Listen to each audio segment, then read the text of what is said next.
Él es vicepresidente ejecutivo de EQUIS, que es una consultoría. Ahorita acaba de formar su consultoría. Voy a comentarles más adelante un poquito sobre esto.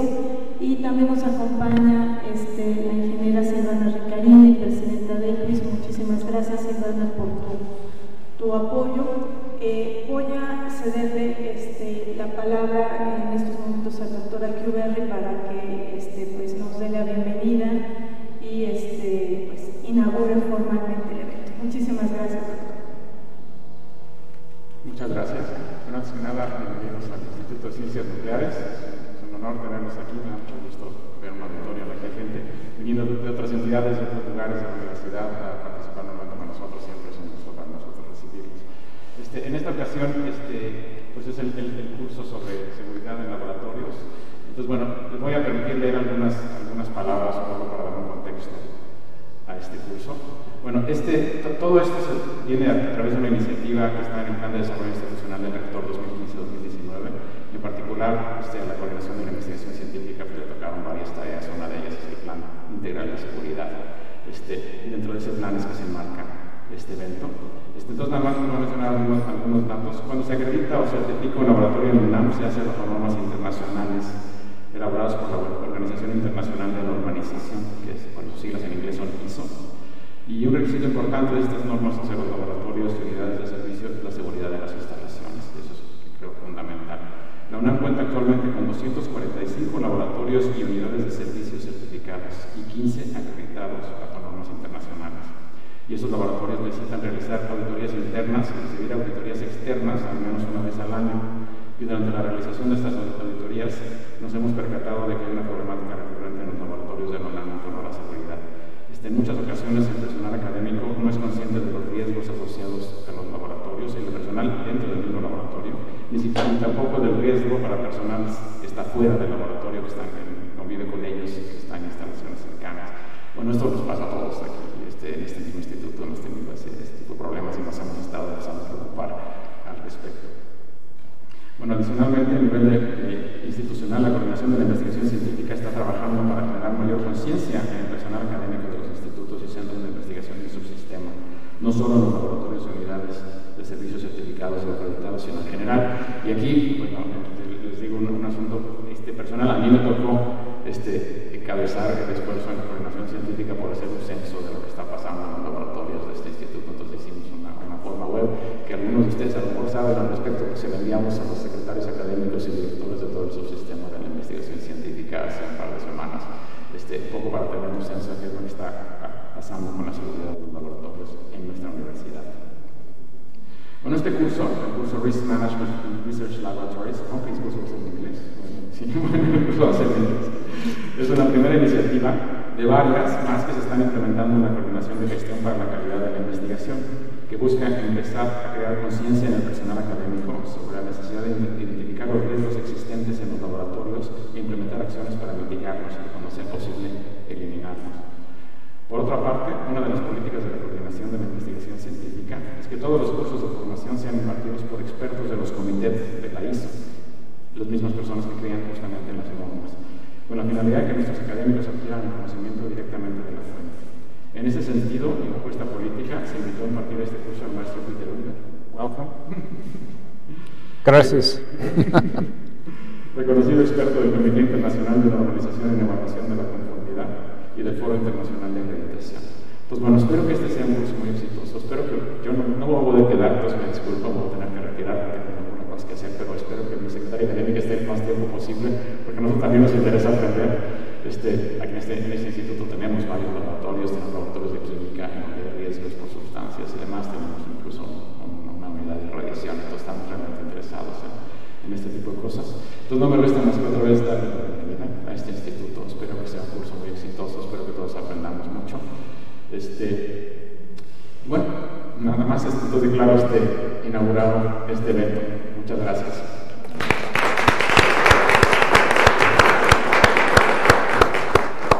Vamos también a pedirle a Peter que nos dé unas palabras con motivo de la presencia también del doctor Alquiuberri. Peter would like to ask A few introductory remarks before we start with a formal presentation. First of all, buenos días. ¿Cómo está? Muy bien as well. That is the extent of my Spanish. Gracias. I am so glad that to be here today and for you to be here. We're going to be talking about this concept of risk. It's a broad subject, and it's perhaps more than what we've typically thought about and how it's been integrated in the business environment really the last couple decades. But more recently now we're confronted with the concept that we have to apply in our laboratories and the laboratory standards. And we're going to review those requirements of risk in the standards from ISO 9001 and 17025. I would like to introduce my partner, the President of International Quality Excellence in Infrastructure Systems, also known as IQEIS, I-Q-E-I-S. The President, Silvana Ricciarini. Gracias. Yes. Buenos días. Entonces, para nosotros es un gran honor estar otra vez en la universidad, la prestigiosa Universidad de la UNAM. Ya hemos hecho diferentes cursos con la doctora Flor Mónica y es un placer estar también con el apoyo del Departamento de Ciencias Nucleares.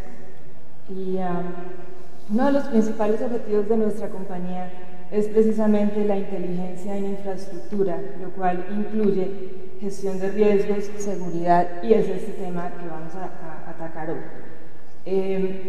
Estoy muy contenta de los perfiles que tenemos, porque se nota mucha seriedad y compromiso con lo que se va a aprender. Y lo que esperamos es que tengamos 2 días productivos, interactivos. Vamos a hablar un poco más sobre la logística, de cómo se va a desarrollar el seminario, pero lo más importante de todo esto es la implementación. Uno de los conceptos de nuestra organización, somos básicamente Peter y yo, y tenemos un grupo de expertos que nos colaboran dependiendo de los objetivos de los proyectos, pero uno de los objetivos nuestros es no solamente venir a platicar y a discutir, sino interactuar. Y lo más importante es aprender de las experiencias aprendidas y también tener los contactos de tal forma de que durante la implementación puedan tener esa comunicación, porque no solamente de acá para allá, sino de las varias partes. Entonces los invito a que una vez se termina el seminario, ahí no termina, de hecho es un proceso, como lo decía el doctor, es un proceso que va a continuar. Y me imagino y espero que podamos colaborar con los próximos proyectos que ustedes tienen en implementación del plan de seguridad, del plan que mencionabas integral de seguridad que va a implementar la universidad. Entonces, los invito a que aprendamos todos, porque Peter también, con toda la experiencia y todo, él sigue aprendiendo mucho de ustedes, o sea que es de las dos partes. Muchas gracias. Muchas gracias, Silvana. Brevemente, me gustaría nada más hacer un par de comentarios, ¿no? Como comentaba el doctor Alquiverri, esta iniciativa surge precisamente de la necesidad de apoyar las líneas estratégicas del plan de desarrollo. Hemos venido trabajando fuertemente desde hace ya algunos años en todo lo que tiene que ver con gestión de calidad de laboratorios. La UNAM cuenta al momento con 245 laboratorios certificados, es una cifra ya muy importante. El último laboratorio que se certificó fue precisamente los laboratorios del Laboratorio Nacional de la Universidad del Instituto de Biología, y aquí hay algunos responsables de eso a quienes felicitamos. Ellos pues son los laboratorios 241 y 245 certificados, nos da muchísimo gusto. Y algo que es un poquito más reciente es pues la toma de conciencia sobre la seguridad en los laboratorios, ¿no? acaban de escuchar a Peter comentar que va a haber un curso también en la dimensión que toca los laboratorios certificados y acreditados en la universidad, con base a las dos normas que utilizamos para certificación y acreditación de laboratorios, que es la ISO 9001 y la ISO 17025 respectivamente. No quiero que las personas que no vienen de ese mundo, que no están familiarizadas con el tema de la normalización, como lo es las personas de gestión de calidad que nos acompañan el día de hoy, se preocupen. Este curso es muy genérico, por eso les hemos invitado y extendimos la invitación al resto de los institutos y centros de investigación de nuestra universidad, porque el tema es muy genérico, es un tema de gestión de riesgos en laboratorios. Peter va a estar haciendo, por supuesto, referencias a las normas, porque en el contexto de estas normas para nuestros laboratorios certificados y acreditados, la gestión de riesgos es un requisito que ellos tienen que cumplir. Pero es muy importante hacerles desde ahorita la aclaración que va a ser un curso genérico de Risk Management. Por supuesto va a hablar de la norma o de la serie de normas ISO que tienen que ver con el tema, que es la serie 31000. Si alguno de ustedes está interesado también en ese tipo de normas y no pertenece al grupo de laboratorios certificados o entidades certificadas o acreditadas que ya colaboran con nuestra coordinación, por favor acérquense con nosotros. Nosotros les podemos dar apoyo también en ese sentido. No necesitan certificar laboratorios o acreditarlos para que les apoyemos también con el tema de normalización en cualquier tema, no nada más en la parte de seguridad, sino en cualquier otro tema. Nosotros somos la oficina encargada de ver todo el tema de normalización desde la perspectiva técnica en la coordinación de investigación científica. Entonces, en ese aspecto, por favor, siéntanse tranquilos. El curso va a ser muy genérico. Como comentábamos, comentaba el doctor al inicio, el curso será dado todo en inglés. Ustedes saben, por la experiencia que tenemos todos, estar asistiendo a congresos y a otros eventos, este tipo de cursos, por toda la parte técnica, no es posible traducirlos. Cuando se hacen traducciones simultáneas resulta peor, entonces el entendimiento hay que tomarlo en inglés. Silvana es de origen colombiano, entonces nos estará haciendo el favor también de ayudarnos a traducir cualquier pregunta que ustedes tengan y que no se sientan con la confianza de hacerla en inglés. Por favor, escríbanla en español o tomen el micrófono, háganla en español. Nosotros, tanto ella como yo, trataremos de traducirla lo mejor posible y con un mejor inglés, por supuesto, que el mío. Y la idea es que no se queden ustedes con ninguna duda, que puedan este curso lo aprovechemos al máximo. Es un esfuerzo muy importante que está haciendo la coordinación de investigación científica por acercar a los expertos de los comités técnicos de normalización de la Organización Internacional de Normalización, la ISO, que trabajan con las normas, que elaboran las normas, que discuten estas normas. Es un grupo de expertos muy importantes y la idea de traerlos a ellos es precisamente resolver todas esas dudas, ¿no? O sea, todo aquello que está de repente escrito en las normas que no se entiende muy bien cómo lo pusieron, pues es entonces cuando los tenemos a ellos el momento de preguntar y el momento de entender toda esa fundamentación de por qué están escritas como están, ¿no? Pero más allá de eso, Peter durante mucho tiempo, y haremos su presentación un poquito más adelante cuando despidamos al doctor Alcuberri, que se tiene lamentablemente que retirar. Fue director durante mucho tiempo de uno de los organismos de acreditación más prestigiosos del mundo, que es A2LA. Entonces, también, y es un auditor también de formación, entonces conoce cualquier cantidad de laboratorios en el mundo, ha visto muchas cosas y es pues una de las personas con las que con toda confianza nos podemos dirigir y preguntarle pues cuál debe ser el deber ser de este tema en particular que vamos a tratar en esta sesión. Entonces a mí no me resta más que agradecerles a todos ustedes su paciencia, exhortarlos a que saquen el mayor provecho de esta sesión que vamos a tener el día de hoy y mañana, y por supuesto nuevamente agradecer mucho al Instituto de Ciencias Nucleares su apoyo, al doctor Alcubierre que haya destinado pues un poquito de su tiempo, de una agenda muy ocupada que tienen los directores, en particular él, acompañarnos esta mañana, se lo agradecemos muchísimo, y por supuesto a Peter y a Silvana que hayan aceptado acompañarnos también a impartir este curso y a compartir sus experiencias con nosotros. Muchísimas gracias. Thank you very much, Peter. Thank you very much, Silvana, for accepting being here with us. Muchísimas gracias, doctor.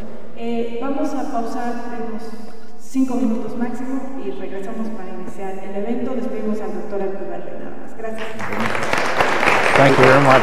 Great to meet you. Have a good day. And have a nice car. Silvana.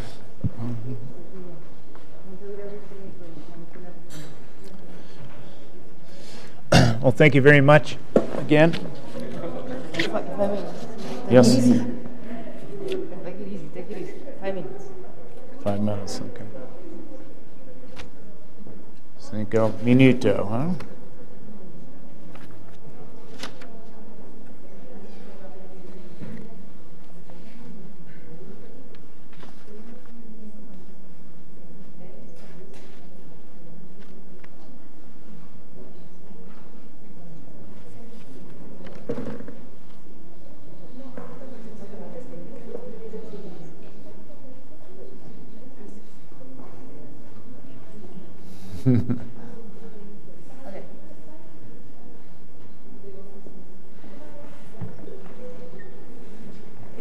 Bien, pues si les parece bien, retomamos un poquito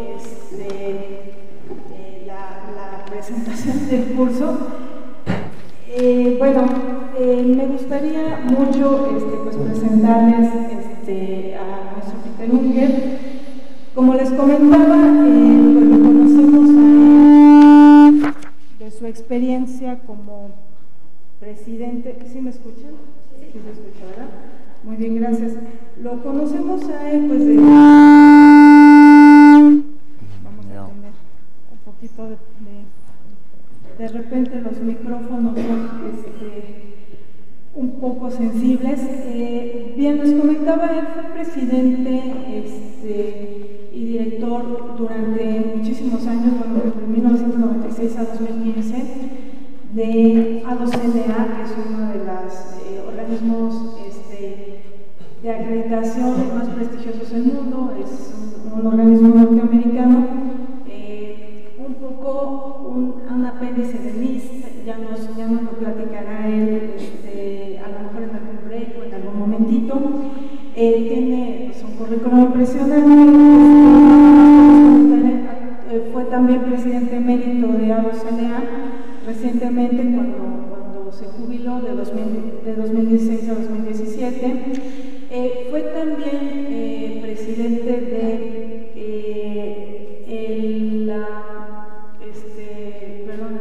ILAC, que es la Cooperación Internacional de Laboratorios, que es una organización a nivel internacional, como la hizo, que se dedica a estar pues sacando buenas prácticas, algunas regulaciones precisamente para laboratorios. Él lo presidió durante algunos años y, como les comentaba, nosotros pues tenemos el placer de conocerlo, como miembro de los comités de normalización de la ISO, ha participado en la elaboración de la norma 17025, que muchos de ustedes conocen, que es la norma específica para laboratorios de pruebas y de calibración. Bueno, les llamamos, para no decir pruebas, técnicas analíticas y demás. En la norma la conocemos como de ensayos y de calibración, y cuando nos referimos, o el concepto de ensayos involucra pruebas, técnicas analíticas, etc.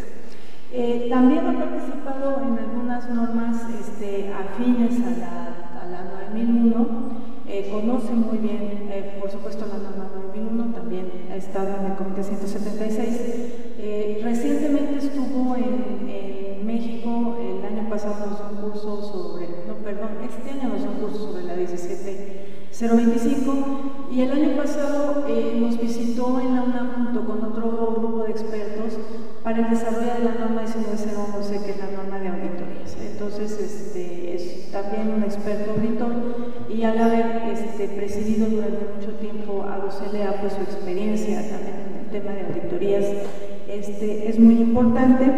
Recientemente, junto con Silvana, crearon iQuiz, que es una empresa de consultoría, y bueno, pues para nosotros fue una fortuna un poco que ellos decidieran iniciar esta aventura, porque ha sido más fácil poder contar con su presencia y con su apoyo. Es difícil cuando estuvieron en la UCLA. Y yo pues les agradezco muchísimo a ambos que nos acompañan. Como comentaba, la mecánica, el curso va a ser dado en inglés. Peter, como ya les comento, pues habla exclusivamente ese idioma. Las presentaciones se las hizo llegar el día de ayer Belén, en inglés y en español. Como se pueden dar cuenta ustedes, en las mesas hay la posibilidad de que ustedes puedan poner su laptop y también puedan conectar sus computadoras. Casi en todos los lugares hay un par de enchufes para que ustedes puedan hacer esta conexión y puedan seguir el curso tanto en inglés como en español, si así lo consideran ustedes también necesario. Vamos a hacer un break que está considerado a las 11:30 de la mañana, para que ustedes puedan tomar café y un poco de agua. Les pedimos nada más, de favor a todos, no introducir ningún tipo de alimento ni ningún tipo de líquido, si no es que viene con un contenedor con una tapita. Esto nos lo ha pedido el Instituto pues precisamente para conservar y preservar estas bellas instalaciones. Recientemente se remodeló el auditorio.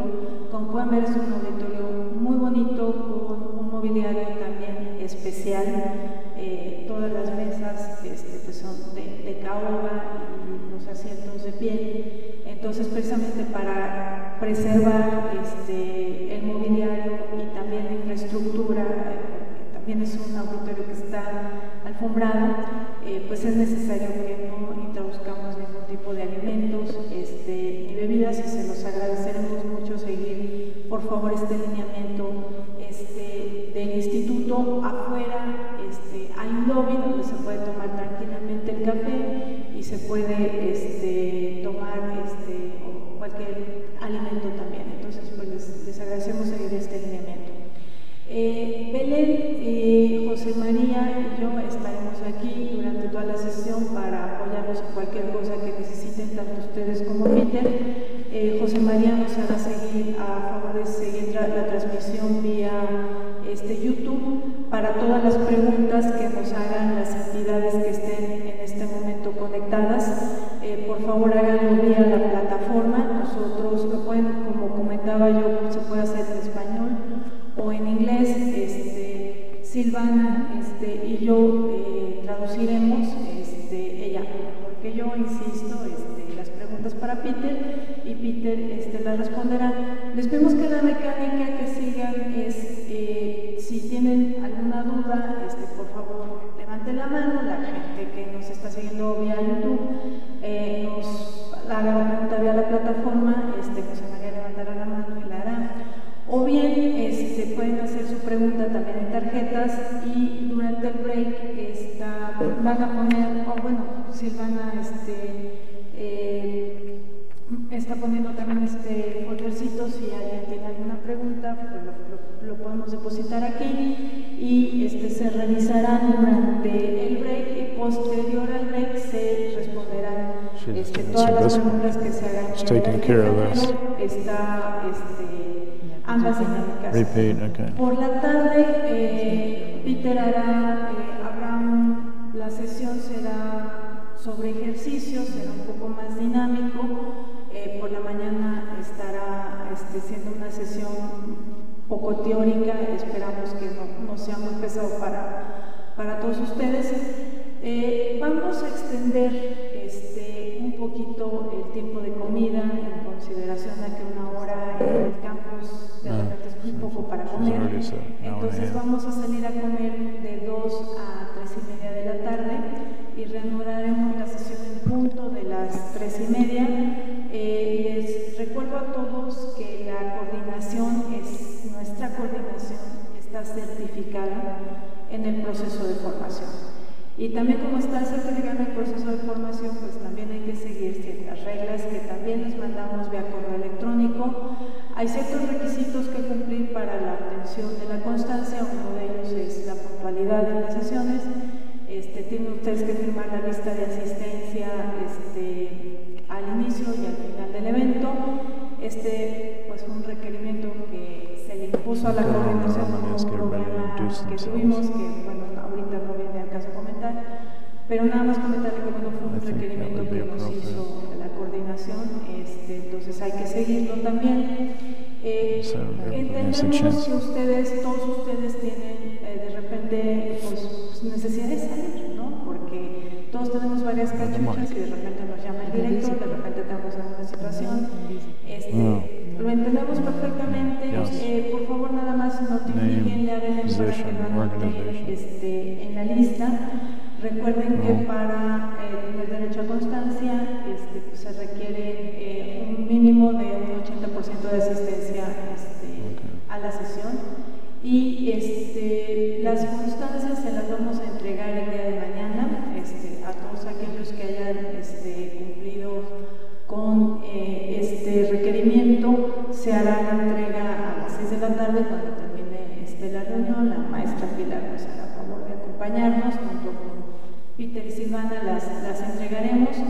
Entonces, pues creo que son todas las recomendaciones. Creo que no me falta comentarles nada más.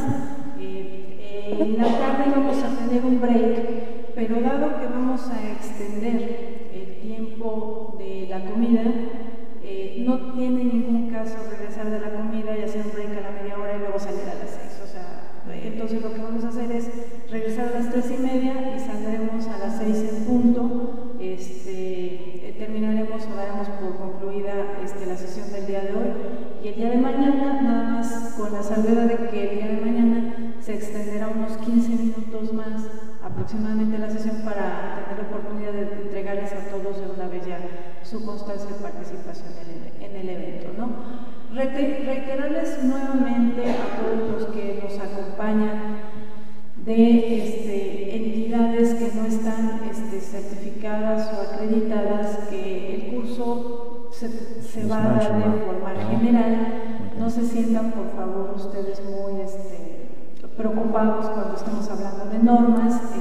Pueden pues en cualquier momento hacernos cualquier tipo de pregunta. La idea es pues que todos aprendamos. Por supuesto que el curso se va a dar en un contexto de las normas internacionales que hay de gestión de riesgos aplicadas a laboratorios, porque hay muchas herramientas a nivel internacional, muchas buenas prácticas para esto que se han estado implementando, y no necesitamos inventar, como decimos coloquialmente en México, el hilo negro. O sea, hay cosas que ya podemos utilizar, y pues por eso se están utilizando también estos modelos de gestión ya. Entonces, pues nuevamente les agradezco mucho su presencia, estamos a sus órdenes, y pues le damos nuevamente la bienvenida a Peter, y ya pues lo dejamos ahí a cargo del curso. Thank you very much, Peter, for your accepting again gave us on teachers sports. I just have introduced the audience all the requirements, the breaks, everything, in order you would be able to start the course. So thank you very much, and I left you with the audience. Thank you, Monica.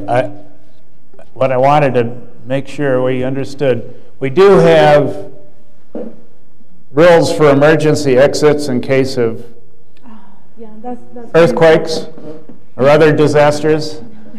We want to mitigate the risk, make sure you know what to do if we have an issue. Yes, thank you very much. You raised a very interesting point that I, of course, forgot.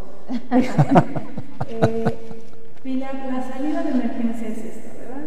Sí, muy bien. Entonces, en caso, recuerden, que Yes. en caso de un sismo va a sonar la alarma, estamos cerca del sismológico. Yes, I'll give some background on it. Entonces, sonará la alarma de los 40 But I don't need to use this yet. Se abrirá la puerta de emergencia que es sobre este corredor que está a la izquierda, sí, a mi derecha, bueno, izquierda de muchos de ustedes. Se abrirá la puerta y sale a uno de los estacionamientos, me parece, ¿verdad? Perfecto. Y también pueden salir por este lado, pero yo creo que la salida de emergencia más cercana es aquella. Y bueno, les pedimos nada más, por supuesto, que todos hagamos de forma ordenada y recordarles a todos las personas que nos acompañan de otras entidades, que ya había varios de ellos, que la ciudad universitaria es muy segura, estos edificios son muy seguros, no hay que entrar en pánico, hay que salir de una forma ordenada para pues permitir y no obstruir el acceso a los demás, ¿no? So, thank you very much. Thank you. Peter, the emergency. Yes, I see that. Yes. Okay. So fantastic. Thank you, Monica, again.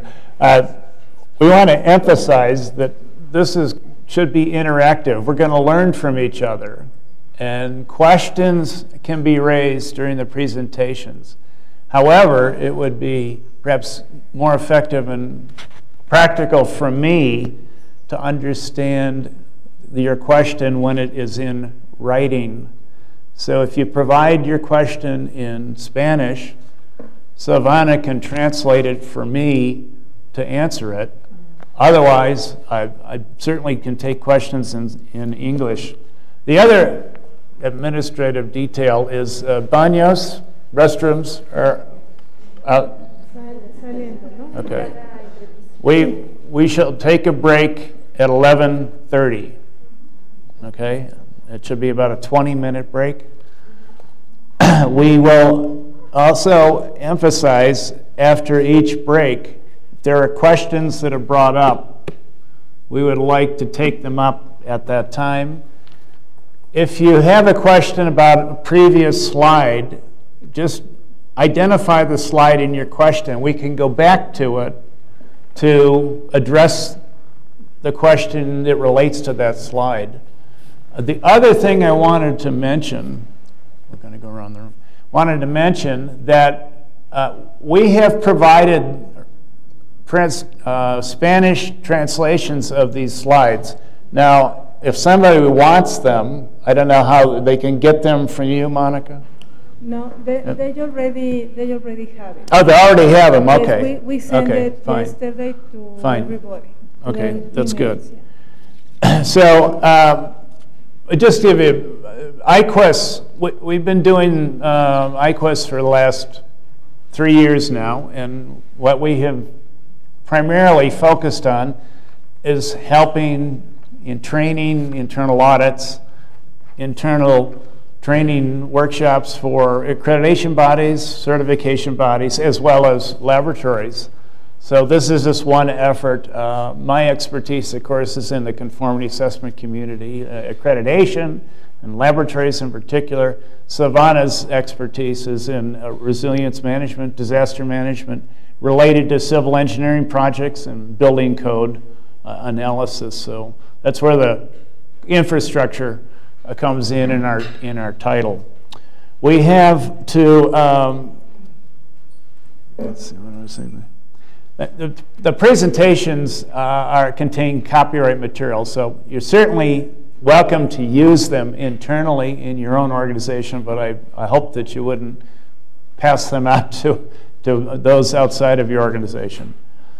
The agenda, there will be lecture up until lunch, probably, and maybe a little bit after lunch. But we want to have an interactive or exercise, group exercise, in each afternoon. Presumably after lunch at 3:30 to 6. And we're going to have to figure out how to group you in this room. I think we can do it. So we'll end up having to move you around, not now, but when we come back after lunch at the first day, we want to group you into at least perhaps 5 or 6 people around the room to prepare, in effect, a report to everybody else on what the exercise is. The exercise will be related to risk identification. What can go wrong in your laboratory? Question number 1, what can go wrong? And what's the risk? What's the severity? What's the probability? The second day, we'll talk about the various techniques of risk assessment and have an exercise related to what I consider perhaps the most appropriate technique for research laboratories. There's a lot of different techniques, which we'll briefly cover tomorrow. But and all of them, I think, are perhaps appropriate. But the one I've picked out for the exercise tomorrow, I think applies particularly for laboratories and research laboratories. You have what I would call risks, hazards, events that you don't want to ever happen. And we want to talk about that and how you would go about, say, mitigating, eliminating that risk. Or if it actually happens, what do we do to mitigate the damage, mitigate the negative consequence? So we'll talk about that tomorrow.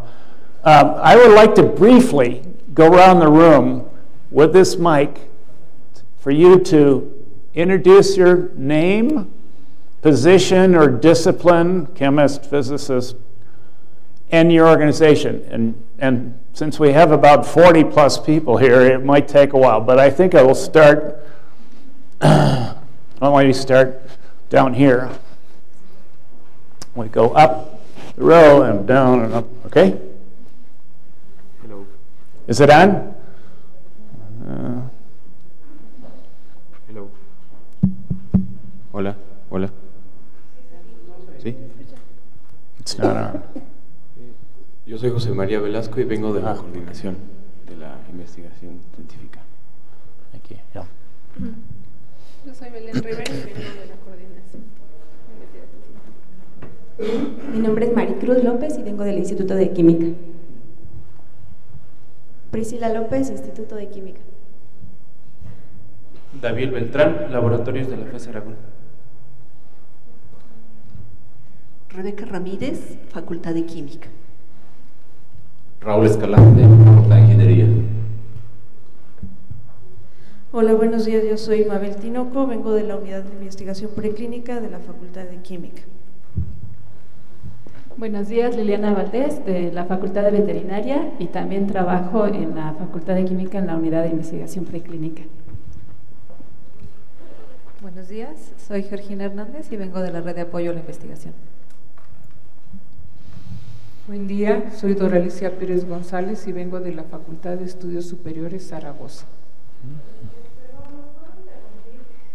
Yo creo que sería muy bueno que tratáramos de decírselo en inglés o nos dieran la oportunidad de traducir porque no creo que lo entiendan, ¿no? Entonces hay que decirlo en inglés, por favor. Yo lo puedo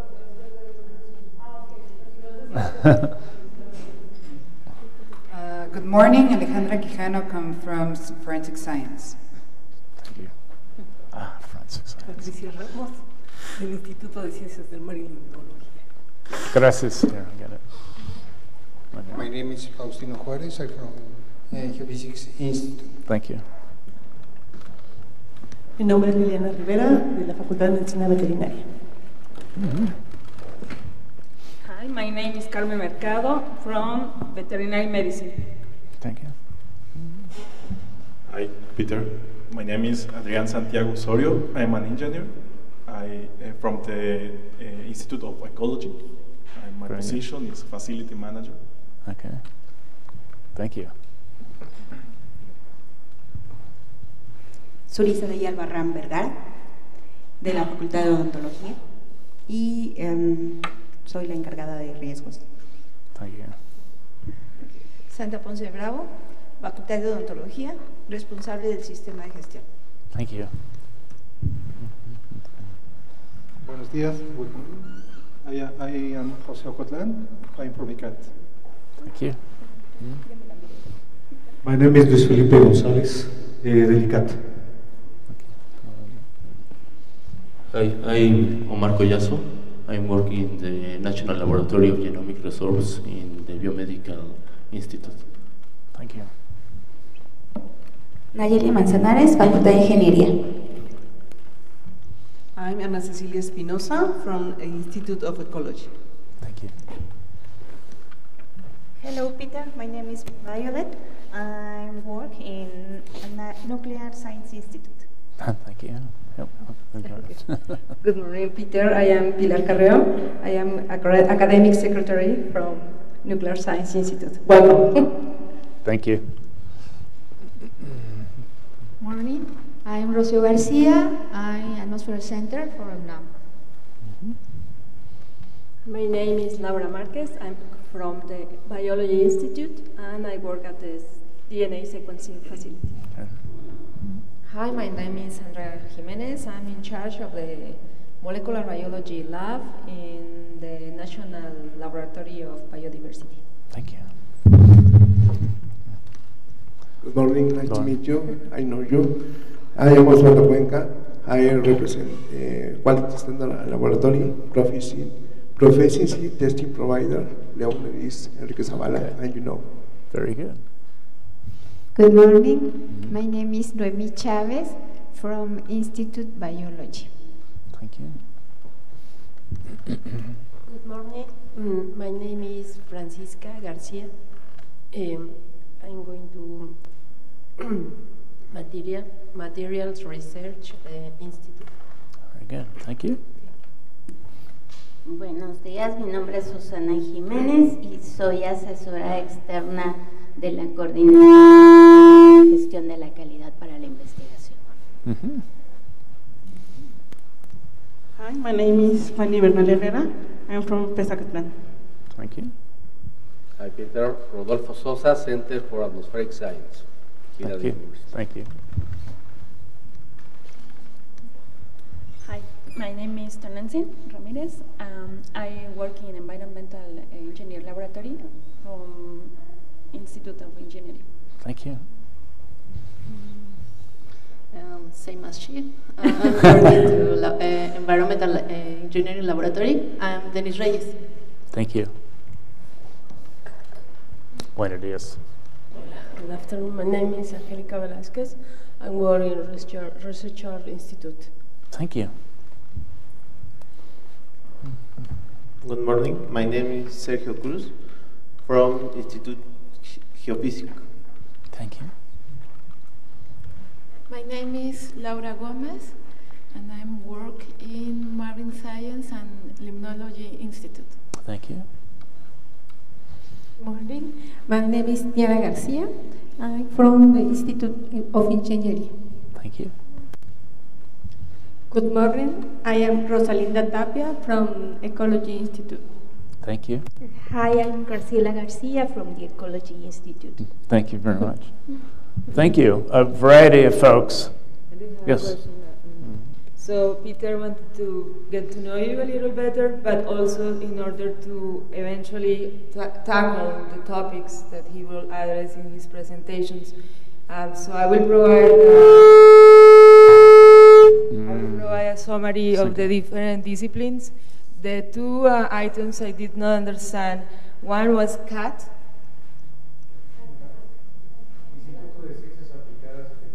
Okay, gracias. La otra es ingeniería. ¿Hay algún, o sea, qué tipo de ingeniería es general o sea, de todo, general? Es que están dos. Ok, gracias. Es que está la Facultad de Ingeniería, que está representada por la maestra Nayeli Manzanares, y ellos pues tienen laboratorios de docencia, también hay un grupo de laboratorios también de investigación, de ingeniería mecánica, mecatrónica, en computación, ahora de las geos, ¿no? Tienen ciencias de la tierra, ¿qué más eléctrica, electrónica, ¿no? Ciencias o laboratorios de ciencias básicas, ¿no? De todas esas ingenierías. Y está también la maestra Diana, que nos acompaña del Instituto de Ingeniería. Entonces, el Instituto de Ingeniería en la UNAM tradicionalmente las actividades de docencia y de investigación están separadas. Las facultades fundamentalmente lo que hacen es docencia, aunque hay facultades como ingeniería química que tienen una también área de investigación muy grande, y hay unos que publican incluso más que los institutos, y los institutos que están fundamentalmente dedicados a investigación y tienen laboratorios de investigación. Entonces, en el Instituto de Ingeniería pues también tenemos hidráulica, geotecnia, ambiental, y Diana en particular viene del laboratorio de ingeniería ambiental, o sea que tiene que ver con temas pues más bien de química, ¿no? De la parte química. Okay. So we have scientists, we have auditors, we have both. Some people do both. Exactly. That's fine, great. I think I'll keep this and pass it around when there are any questions, of course. Otherwise, I think you should use, yeah. You can give it to us, and Jose Maria, and Belen, and I will pass it through. Okay. Okay. Okay. First slide. I think, as Monica said, the information I'm providing basically is generic in the slides. What happened? Okay. If I talk like that, I'll lose.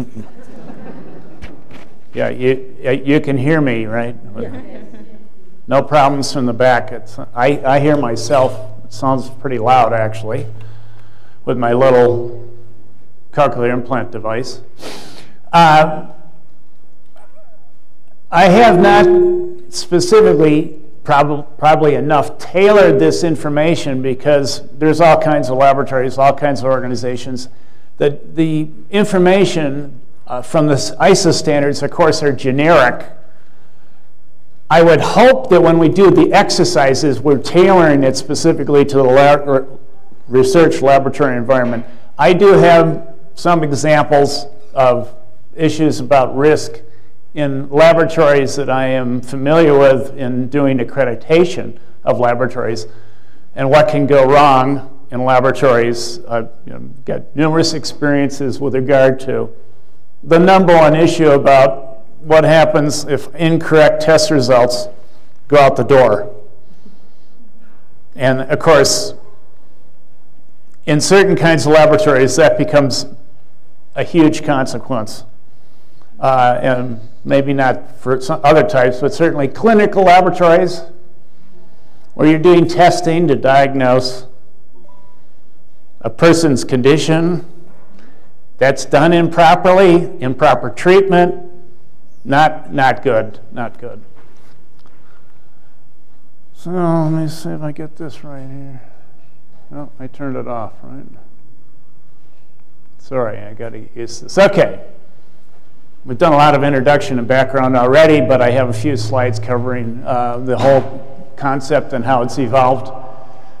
The risk assessment requirements that are in ISO standards, I think that's appropriate for me to identify them so that you get an understanding of what you might be required to do should you have to be accredited to 17025 and or have your quality management system certified to ISO 9001. And talking about what exactly do we mean by risk? And unfortunately, there's some varying definitions out there, even within the ISO community, slightly different definitions. And so we want to talk about that a little bit. I will pretty thoroughly go through the latest version of ISO 31000, its risk management guidelines. It just got published, the second edition just got published in July, and it's very thoroughly detailed, to say the least. We will also go through the information in the risk assessment techniques, 3110, ISO Technical Committee 272, developed these two standards.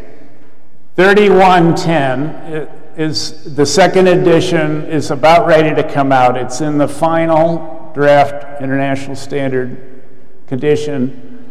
It is very comprehensive, and it's tailored to address and amplify the guidelines in 31000.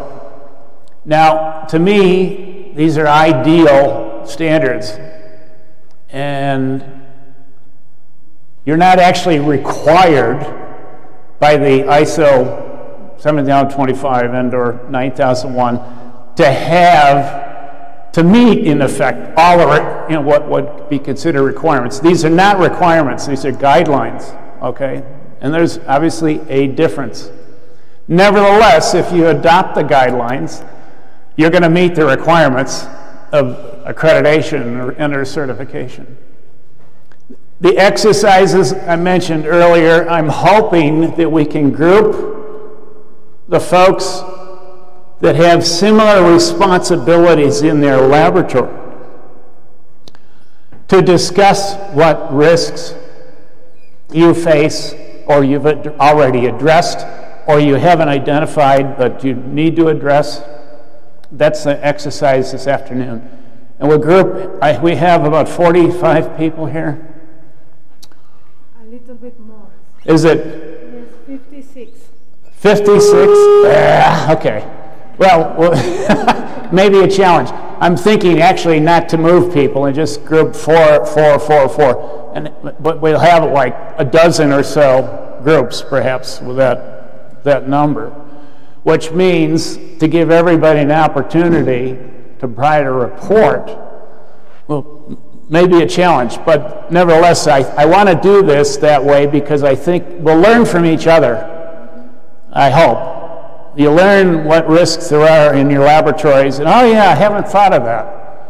That's what I'm hoping comes out of that, because then you can take that information back to your laboratory and introduce your discussion. If you haven't already started the process, this will be a first step, collecting information and ideas to address your risks.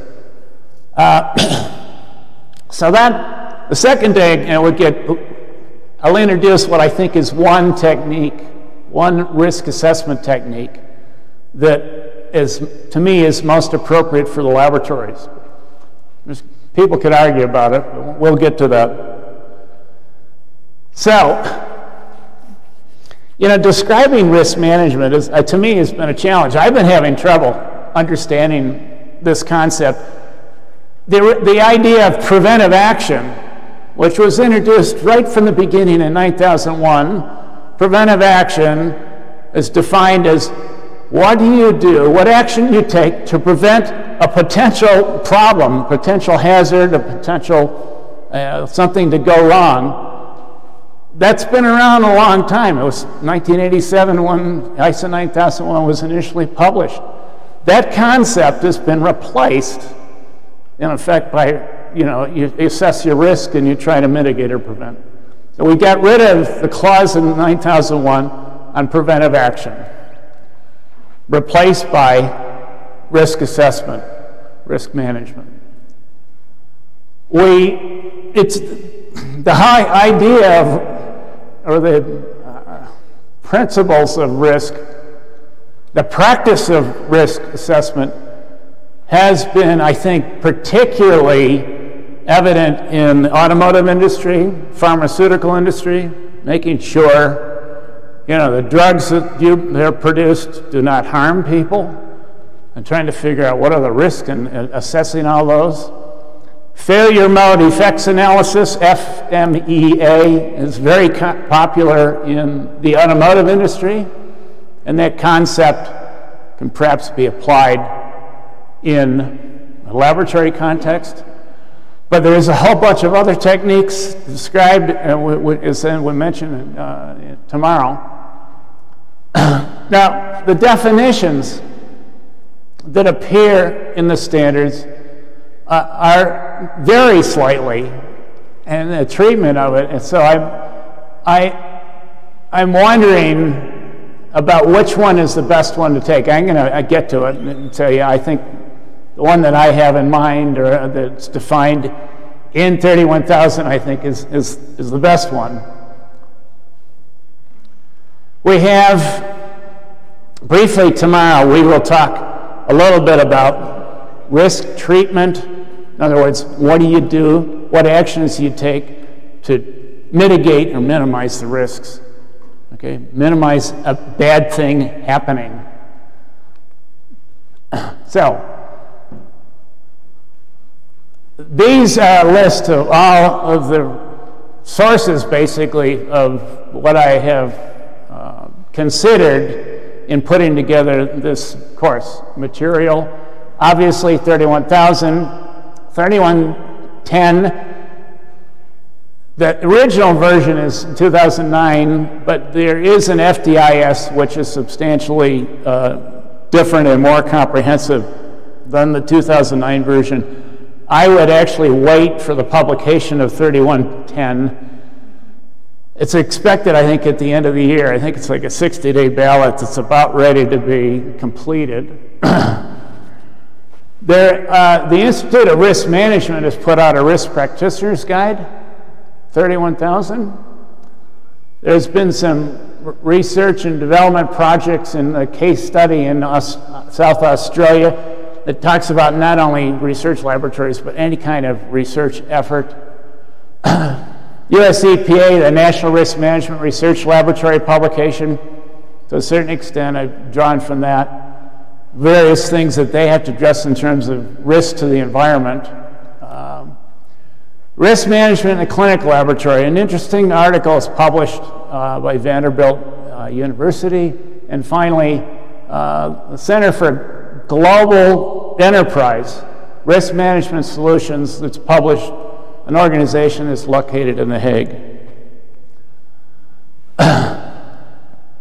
So the practice of risk assessment, risk management, is really firmly established in business.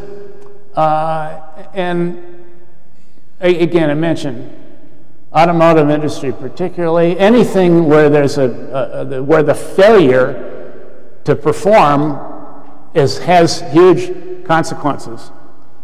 Quantitative, money consequences, liability consequences, human health and safety consequences. So, regulations actually are written to force businesses to put in effect, risk treatment strategies to mitigate or prevent any risk. Occupational safety and health and environmental regulations clearly are designed to minimize hazards, minimize mistakes, events that you don't want to ever have happen. And of course, this is no less true for laboratories, particularly when you're handling toxic substances, acids, things that are, if you're a microbiology lab, if you're handling, disease agents, I don't know if you do that in your research laboratories or not. You have issues where you're studying infectious diseases, and how you control, making sure you have emissions to the environment, which you may need to control. You have issues about disposal of chemicals, which you need to control. All of those are hazards potential, you could cost, how do you minimize the hazards of this? How do you protect your people?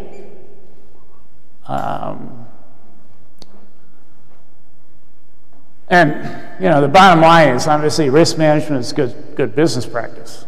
I mean, it helps you from a disastrous failure that might end up jeopardizing your whole business. I'd point out the US EPA laboratory in Las Vegas many years ago mishandled a compressed cylinder.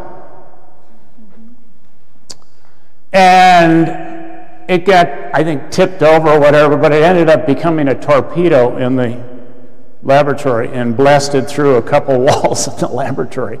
That's a hazard. They didn't handle the cylinder properly. There's other things you could end up doing. We have an environmental laboratory in the United States whose client actually sent a blind sample that was spiked. They were testing the laboratory to see whether they're being honest in delivering an accurate, valid result. The technician, the quality manager, the chemist produced, hey, we got a positive result here. It was the first time this had to do with radionuclides in urine samples from humans. And the manager didn't believe it because we never get urine samples that have any radionuclide contamination. They absolutely control exposures to their employees in the nuclear. In fact, it's the laboratory that addresses issues of nuclear weapons. And the manager refused to accept the results, reported falsely, didn't get back to the client. The client then accused the laboratory of fraud. And he lost his business because what happened was the Department of Energy in the United States, responsible for nuclear weaponry and the research in that business, reported to the Secretary of Energy, and the Secretary of Energy said, we're cracking down on fraud in the laboratory industry. Everybody heard this, and the laboratory was named, and all the clients of the lab went elsewhere. Very good lab, otherwise very well equipped. Lost his business, completely lost his business. So, risk management provides tools in a structured, structures your thinking about what could happen in the future and how you would deal with these associated uncertainties about what may happen in the future. So when you implement risk management, you're actually given decision-making tools with regard to what options you need to take to minimize the hazard, maximize success of your operation. And I mentioned there are many recommended approaches to risk management and several different guides out there in addition to these ISO standards. I believe the Clinical Laboratory Standards Institute of the United States, or it's actually, excuse me, it's not, it's based in Wayne, Pennsylvania, have published clinical laboratory risk management guidelines. And that may be an organization that you could tap to get further guidance than just the ISO standards.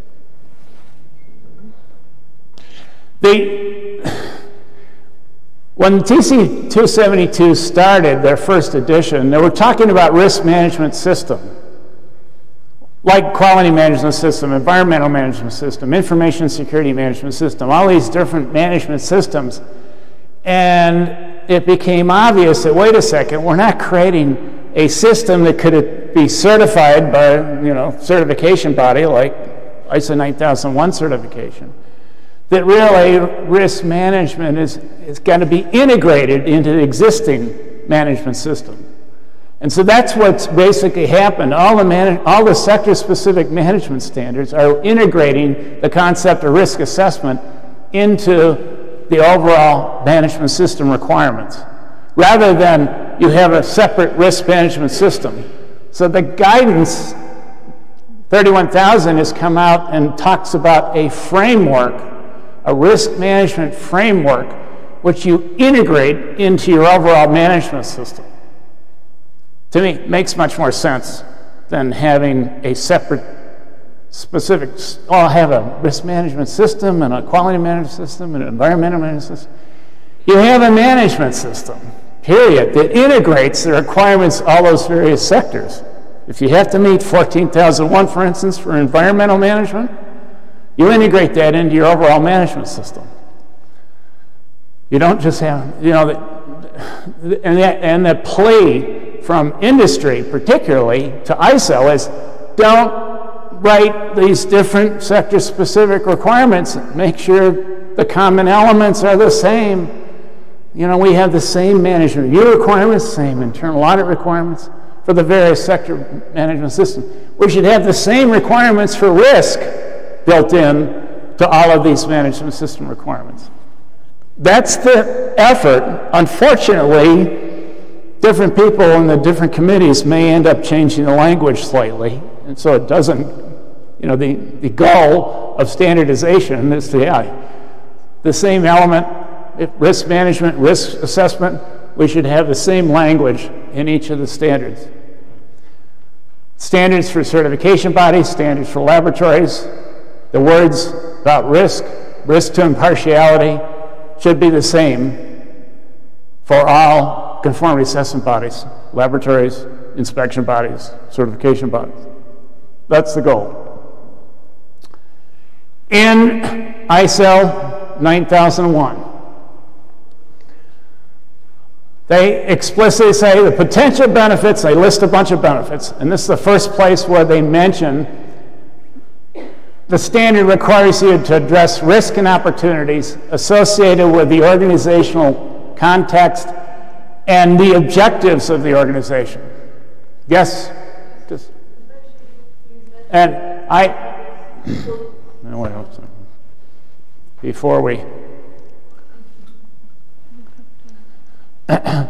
the ... I've eliminated A and B, and I'm just citing where risk is brought up in the standard, okay? I don't want to talk about everything else that's listed there.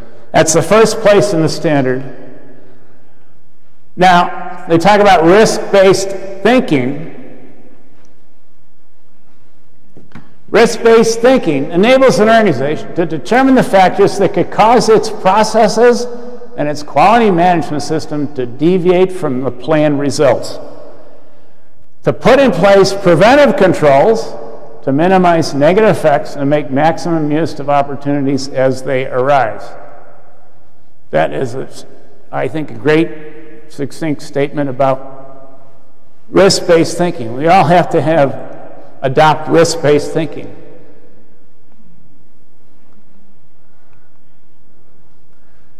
Second sentence, it's essential for achieving an effective quality management system. That's what the standard is saying. It's essential. And the concept of risk-based thinking has been implicit in previous editions, and of course, I mentioned earlier, the preventive action section. That's been eliminated. The reason, the rationale, the whole management system is essentially preventive action. Document your policies and objectives, your quality assurance, quality control. All of that is preventive.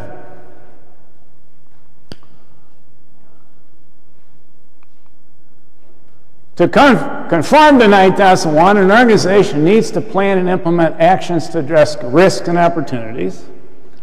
Addressing both risk and opportunities establishes a basis for increasing the effectiveness of the quality management system, achieving improved results, and preventing negative effects. Opportunities are hand in hand with risks. In other words, the positive consequences of effective uncertainty on your objectives Actions to address opportunities can include considerations with associated risk. And risk in this, the way they define it, is the effect of uncertainty, and any such uncertainty can have a positive or negative effect. A positive deviation arising from a risk can provide an opportunity, but not all positive effects of risk can result in opportunities. That's all in the introduction. That's new stuff, basically, because the 2008 version still had the preventive action, did not have the concept of risk built in. 9001, leadership. The leadership of the organization, the laboratory, has to promote risk-based thinking and the use of the process approach. The process approach, every process in your organization, there's inputs to a process, there's outputs to the process to the next process. In a laboratory world, in the testing world, you have a sample that's handling the receipt of the sample is one process. The output goes to sample preparation, and sample preparation goes to the technician. The technician runs the test, eventually produces a report. Every one of those is a step in testing processes.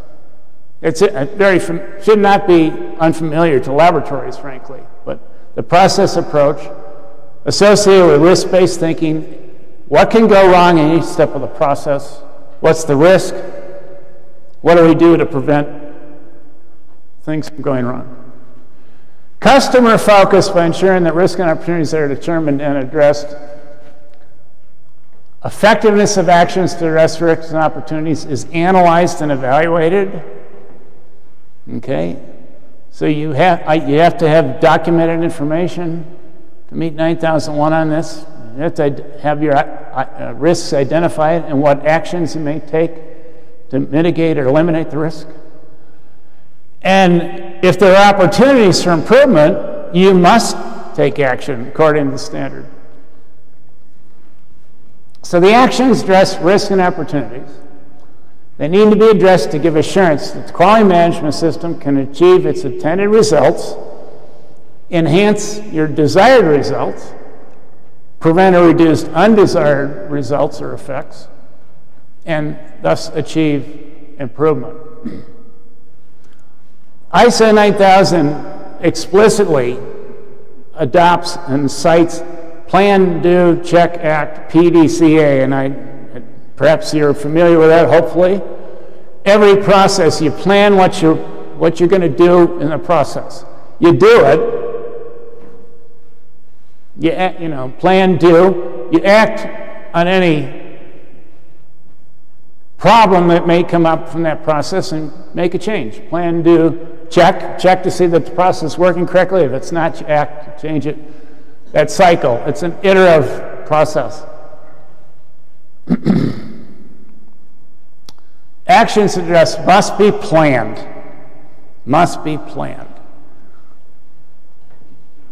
And again, you use the PDCA cycle. Actions must be proportionate to the potential impact on conformity of services. Sounds like you need to maybe have cost-benefit analysis. If your action to prevent something is more costly than the benefit, then you wouldn't adopt such an action. Options to address risk can include avoiding the risk, taking risk in order to pursue an opportunity, like getting into a new business, starting a new research project. There may be things in that are inherent in that research project that are perhaps unacceptably hazardous that you never want to do.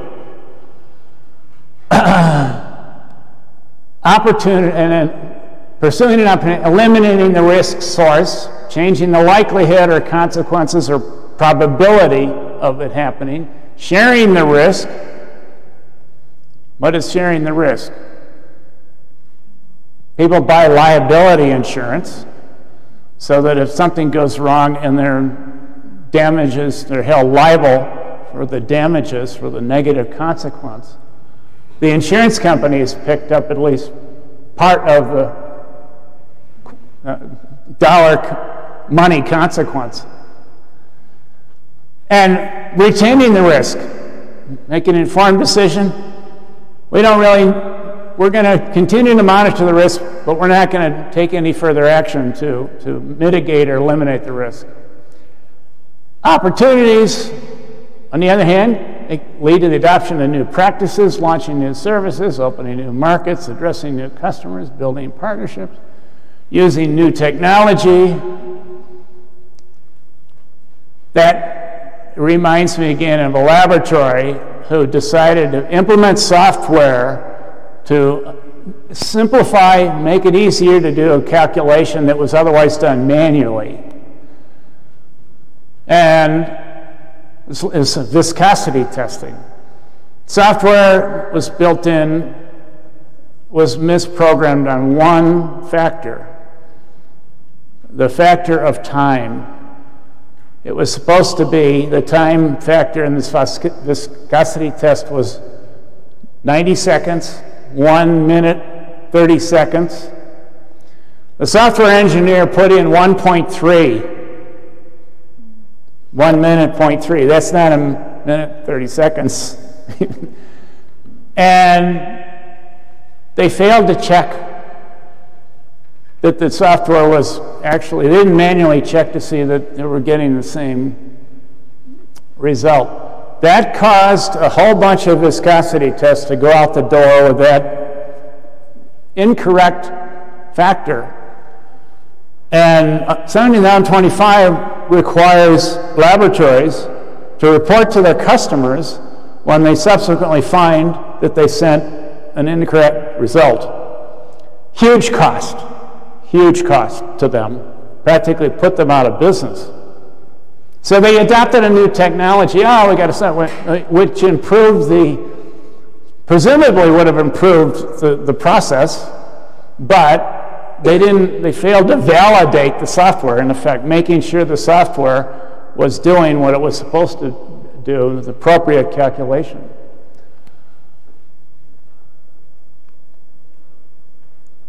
Now, 9001 makes this very clear. Quality objectives must be measurable. They need to be consistent with quality positive. It must be measurable.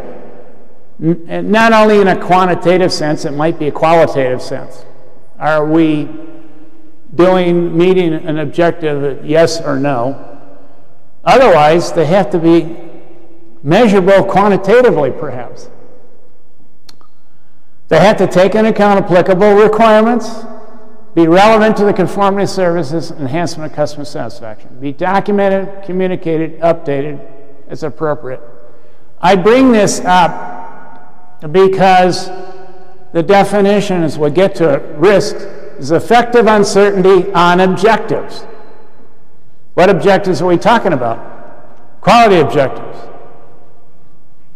You have a quality objective really for every step in your process. For every test you do, every research project you do, you have an objective, right? What's the risk that the objective is not met? That could be a lot of different risks.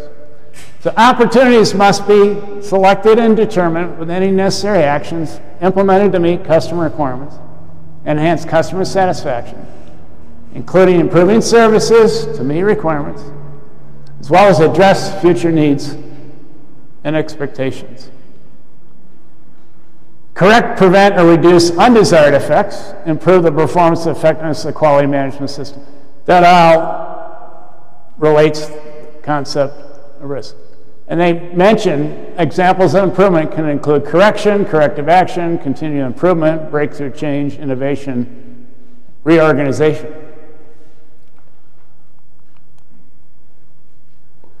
Now, this is another place they explicitly bring up in the standard. When you have a nonconformity, including any arising from complaints from your customers or complaints from anybody, the following must take place. You got to react to the nonconformity, Got to evaluate the need for action to eliminate the causes. Yeah, implement the action, require effectiveness of any corrective action taken, or review the effectiveness, and update your risk and opportunities matrix, your information.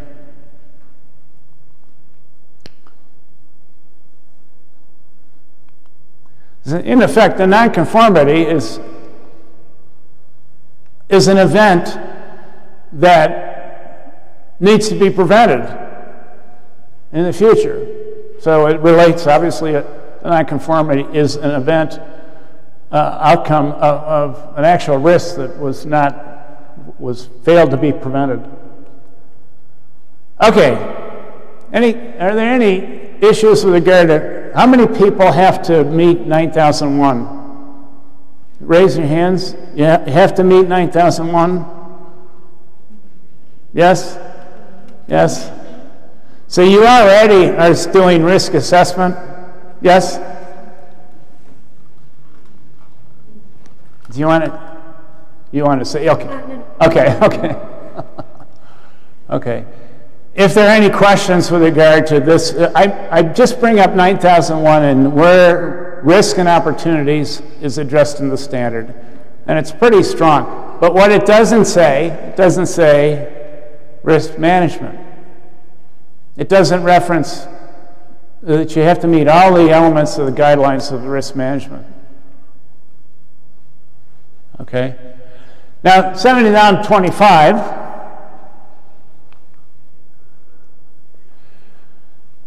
starts out right from the beginning. It's a big deal for laboratories and certification bodies. Impartiality. We have third party laboratories, inspection bodies, certification bodies must act impartially, otherwise we question their outputs, their results. Results cannot be biased, cannot be tainted, must be done independently. Now, what are the risks that impartiality is compromised? And it has to be addressed on an ongoing basis according to 7925. And it includes those risks from your activities, your operations, not just impartiality. Your relationships with other organizations or related bodies, relationships of your own individual personnel, which may affect or may be a risk that needs to be addressed, and how do you address it? Of course, they note, however, such relationships may not necessarily present the laboratory with a risk to your impartiality. They do mention a relationship that threatens the impartiality can be based on ownership, governance, management, personnel, shared resources, finances, contracts, etc. If a risk to impartiality is identified, the laboratory shall be able to demonstrate how it eliminates or minimizes such risk. So once you've identified the risk, your accreditation assessor comes out and asks, can you demonstrate to me how you have addressed this risk, minimize or eliminate the risk? That's actually pretty strong language, because 9001 talks about, well, you can accept the risk. We know there's a risk. We're not taking any further action from what we already are doing. So I think this is an overstatement, frankly, in the standard, but be that as it may. When a statement of conformity to specification or standard is provided, the laboratory shall document the decision rule employed, taking into account the level of risk. And by the way, measurement uncertainty, we're not talking about measurement uncertainty when we talk about effective uncertainty as the definition of risk. So this is right out of 7861. Risk is mentioned there. What's the risk of a false accept or a false reject? And what are the statistical assumptions you're making? Obviously, your measurement and certainty of your result is indeed, needs to be taken into account unless the decision maker is saying, this is my specification for my product. This is the test you must use to test whether or not the product meets the specification. I don't care about your measurement uncertainty. That's specified. It's taken care of by the association of the test method with the specification.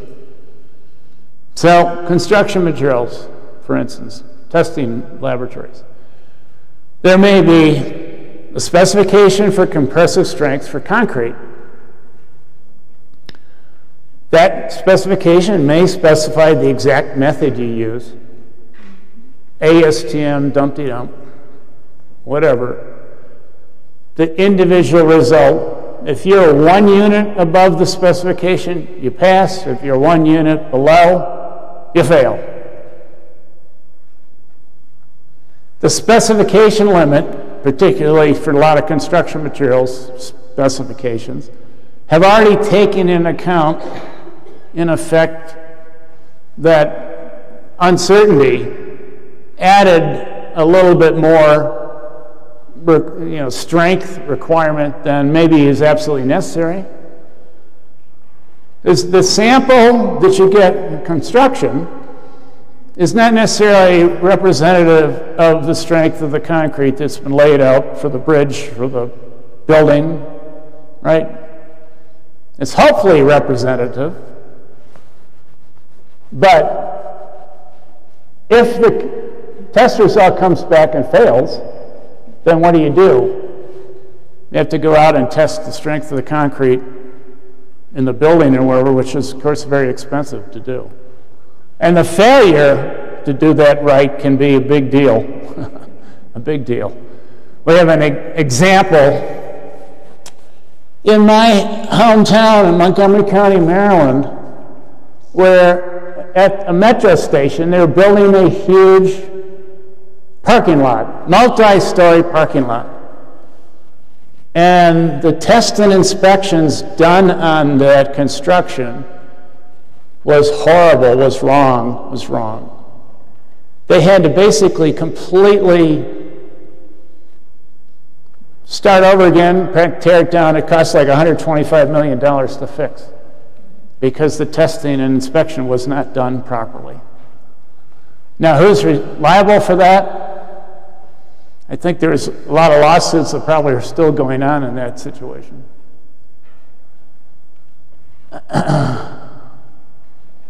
So, next area in the management system requirements under option A, 8.5.1. You have a statement that management system achieves its intended results and its opportunities to achieve the purpose, prevent, reduce undesired impacts and potential failures, and achieve improvement. Now that sets the basis for, this is the other requirement that really talks about risks related to all your operations, basically. All your operations.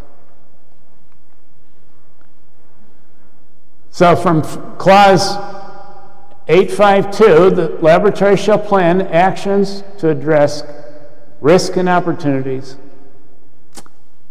and how to integrate and implement these actions into your management system. Again, it's not a separate activity. You integrate it into your overall management system.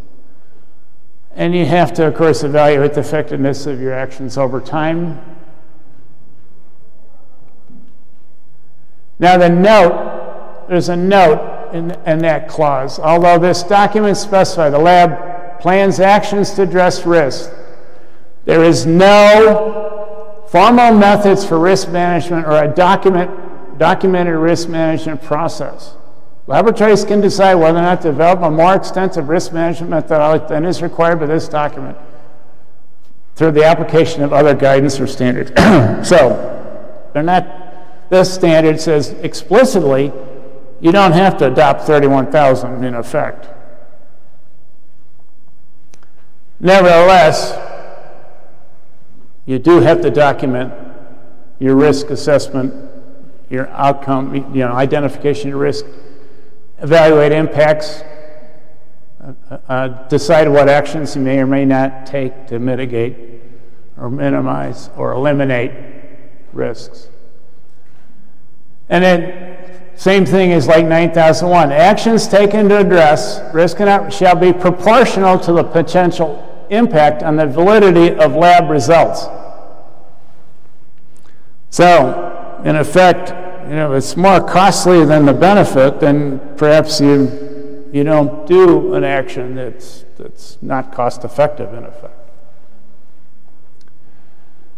So they do the same thing in this standard. Basic options to address risk can include identifying and avoiding the threat, taking risk in order to pursue an opportunity, eliminating the risk source, changing the likelihood or consequences, sharing the risk, retaining the risk by informed decision. Sounds very much like the note in 9001.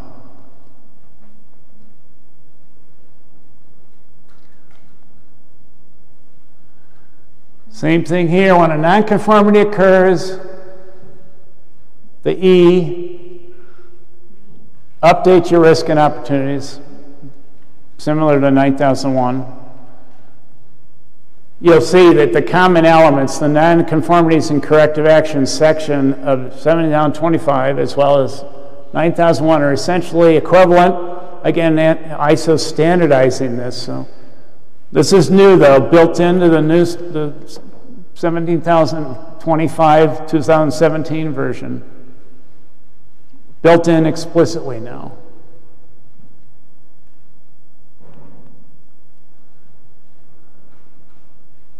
And of course, your management review. On your agenda for management review will always be the results of your risk identification. So whoever does this in your laboratory, when you sit down for a management review, the committee, your risk management committee, or whatever you want to call it, risk assessment group, your risk assessment manager reports to top management review. Here are the results of our risk identification, which clearly should include what have we decided in terms of our actions related to these risks. Yes?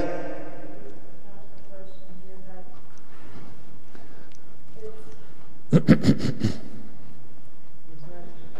don't want to go ahead of the curve, but in terms of the objectives of the UNAM, based on the works from the director, and that the university is planning a plan, an integrated plan that includes.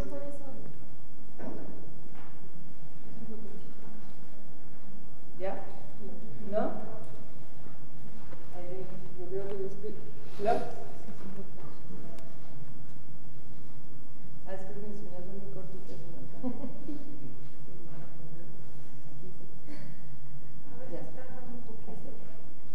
Okay, so again, based on the objectives of the UNAM in terms of this security risk management. Right. So, and again, I don't want to go ahead of the curve, but as you are discussing these very interesting points related to ISO particular points of risk management. Right. Risk assessment, yeah. Is there anything in terms of the techniques that we will see later on so that we can start brainstorming that will address internal risks of the organization versus external risks? Because I know that as far as we have discussed right now, is a lot of the discussion is how can the laboratory or the organization can mitigate risk in terms of the business. So, let's make sure that things are mitigated so that our business can survive. But I wonder, I guess the question is, if there is anything particularly that addresses internal risks like security of personnel, security of protection of operations internally, machinery, devices, etc., etc. So it's just for our, because I understand that that's one of the objectives of this particular. I would hope that everybody has identified the risk of breach of security. And you already probably have things, certainly barriers in place to prevent the hazard or the risk or somebody breaking in. Cybersecurity. Whoa, big deal now, right? The cybersecurity risks. You operate in the cloud, you operate anything on the internet, you got a cybersecurity risk that you need to address, right?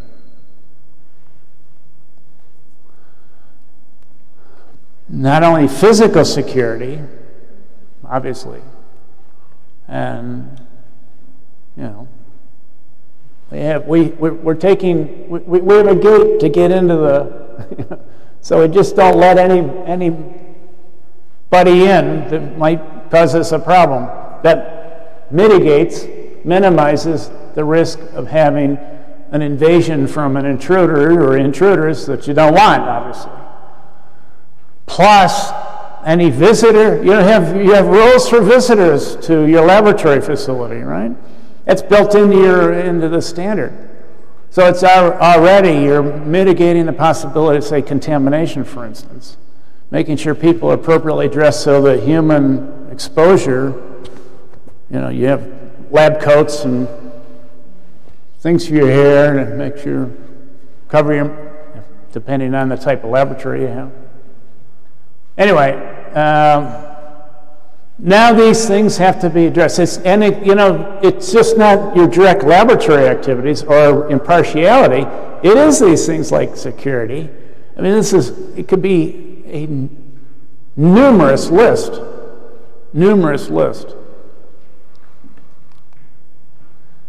Okay. You see this in the literature where they say hazard. I like the idea of hazard for in the laboratory context, as we've just mentioned, several hazards to your personal safety, to human safety, making sure they don't get exposed to toxic substances or infectious agents.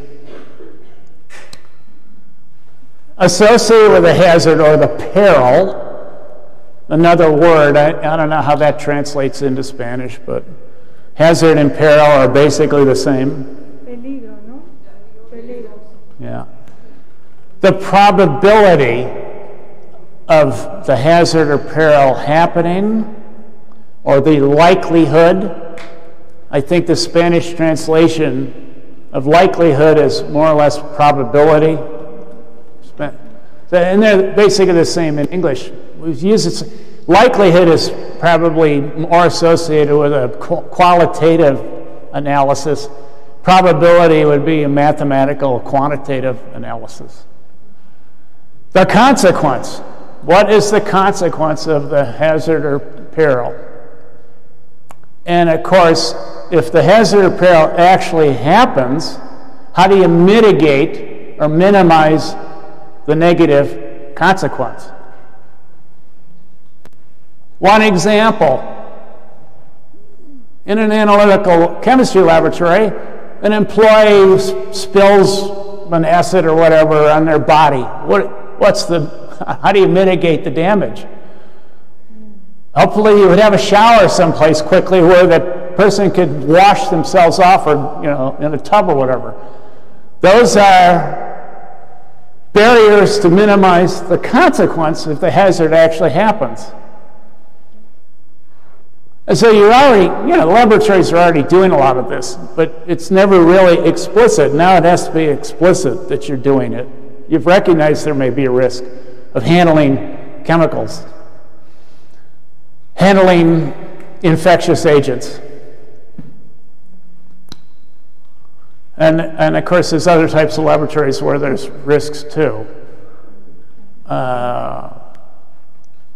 Crash testing. Crash testing of automobiles. Do you folks do any of that kind of work? Where you judge the adequacy of the airbags and the protection of an automobile in harming the human? You have that kind of laboratory? And maybe doing that kind of, that's an obviously expensive testing. I think we have it in the engineering institute. And, you know, how you set up that equipment and so forth. And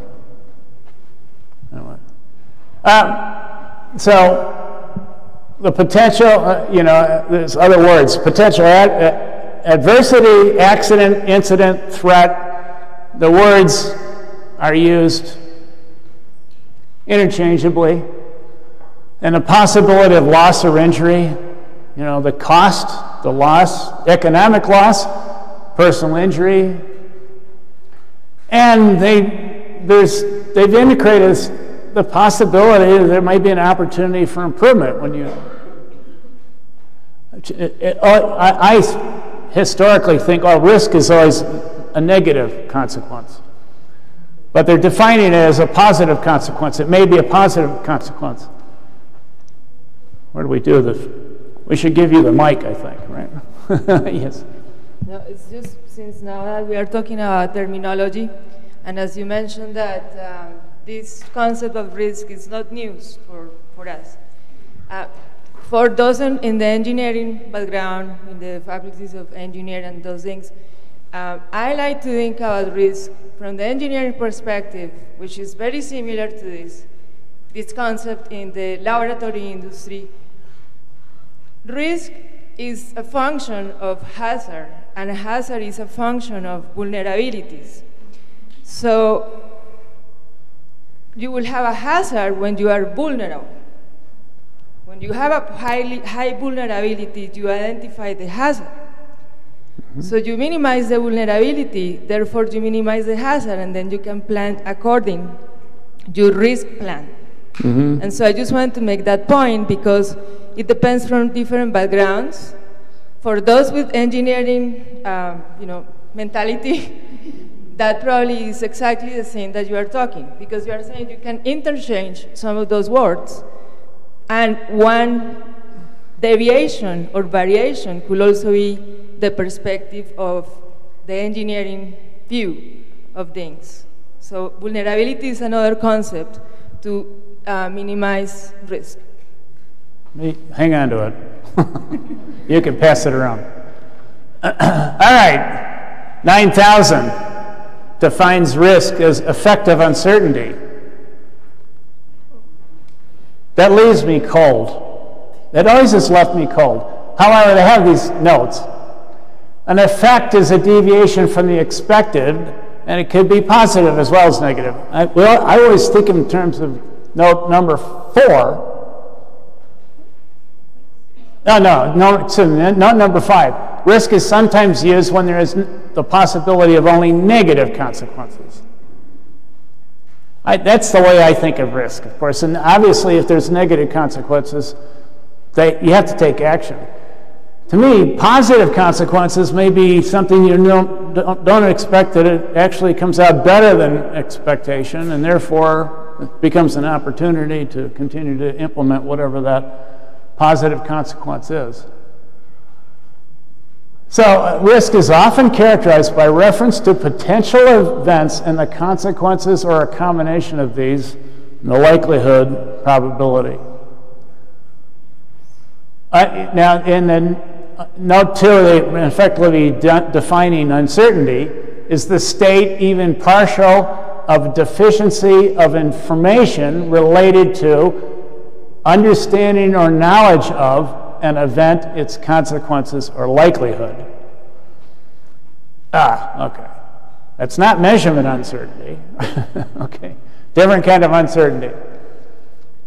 Now, note 6 makes a reference back to this wonderful document that ISO has created called Annex SL, where they have specified and tried to standardize all these terms and definitions related to management systems. so that when each committee, technical committee, goes off and starts writing their own sector-specific management system, they use, hopefully, the same definitions. However, no, what did I went backwards. 31,000 adds the prepositional phrase, effective uncertainty on objectives. So 9001 talks about you have to have quality objectives, and I presume that those objectives are the same as the objectives we're talking about here. So, and I personally like this a little bit better, this definition better than just effective uncertainty. Okay? Now, not one is basically the same as in 9,000. An effect and deviation of the expected, it can be positive, negative, or both, can address or create or result in opportunities and threats. And they use the word threats instead of hazards. Or objectives can have different aspects and categories and can be applied at different levels. Organization-wide, and we'll get to this. Department-wide, process-wide, personnel-wide. Risk is usually expressed in terms of risk sources, potential events, their consequences, and their likelihood. I like that. Okay, what does that look like? No, what is, okay, we'll get to that. Are there any questions at this point? Or any things you want to elaborate on and go back on? Peter, yes? It's not really a question, just a petition. As I told you before, we have a mixed audience today. Yes. Regarding those who are familiar with ISO standards and another in part of the audience who are not familiar with ISO standards. Mm-hmm. So you mentioned a very specific concept of one of those standards, 17025, related with impartiality. Yes. So I would like to ask you for an example of a risk of impartiality for all these colleagues who are not familiar with the term. Okay, the risk impartiality. Okay, for instance, you have a, let's give an example. You have an in-house laboratory that does quality control testing for the production department. And, you know, the production department provides samples off the line and so forth. The technician gets the samples and they run the test, and they have failing results. Well, the production manager is not very happy with failing results, and they may put pressure on the technician. You didn't run the test properly. They go in and they put pressure. That would be an example where there's a risk to impartiality, where the production manager is, in fact, it's true with third-party laboratories. Manufacturers are sending their product to third-party laboratory to be certified or tested to be in compliance with health and safety requirements, and the laboratory reports unacceptable results. The customer is not very happy. How do you mitigate, how do you prevent the customer from influencing the laboratory or the technician to bias the results? To make, we didn't do the test right. Okay, we'll run another test. That's the concept. How do we prevent the bias problem? There are some situations, and I know in some types of tests, where the specification for the test may be tweaked a little bit that would increase the probability of a pass versus failure. You know, you have tolerance limits for various parameters in your test, in tests. And the laboratory can tweak those tolerances to increase the probability of a successful pass as opposed to a failure. That's the kind of thing that we don't want to see. When we're going out and doing accreditation, that's one of the issues that we will look at to examine. Is there any bias that they may be cutting corners in the test method that actually increases the probability of a pass to quote unquote satisfy their customers? This is what the problem is with third parties. And why the requirement is so strong in these standards, because we're really testing laboratories, certification bodies, are not necessarily serving the direct customer. Okay, the direct customer pays, but the second party users of the product are what you're really servicing.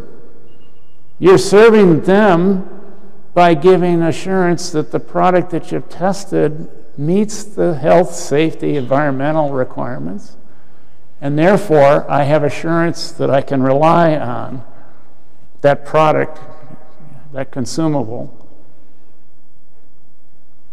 And 9001 talks about customer focus.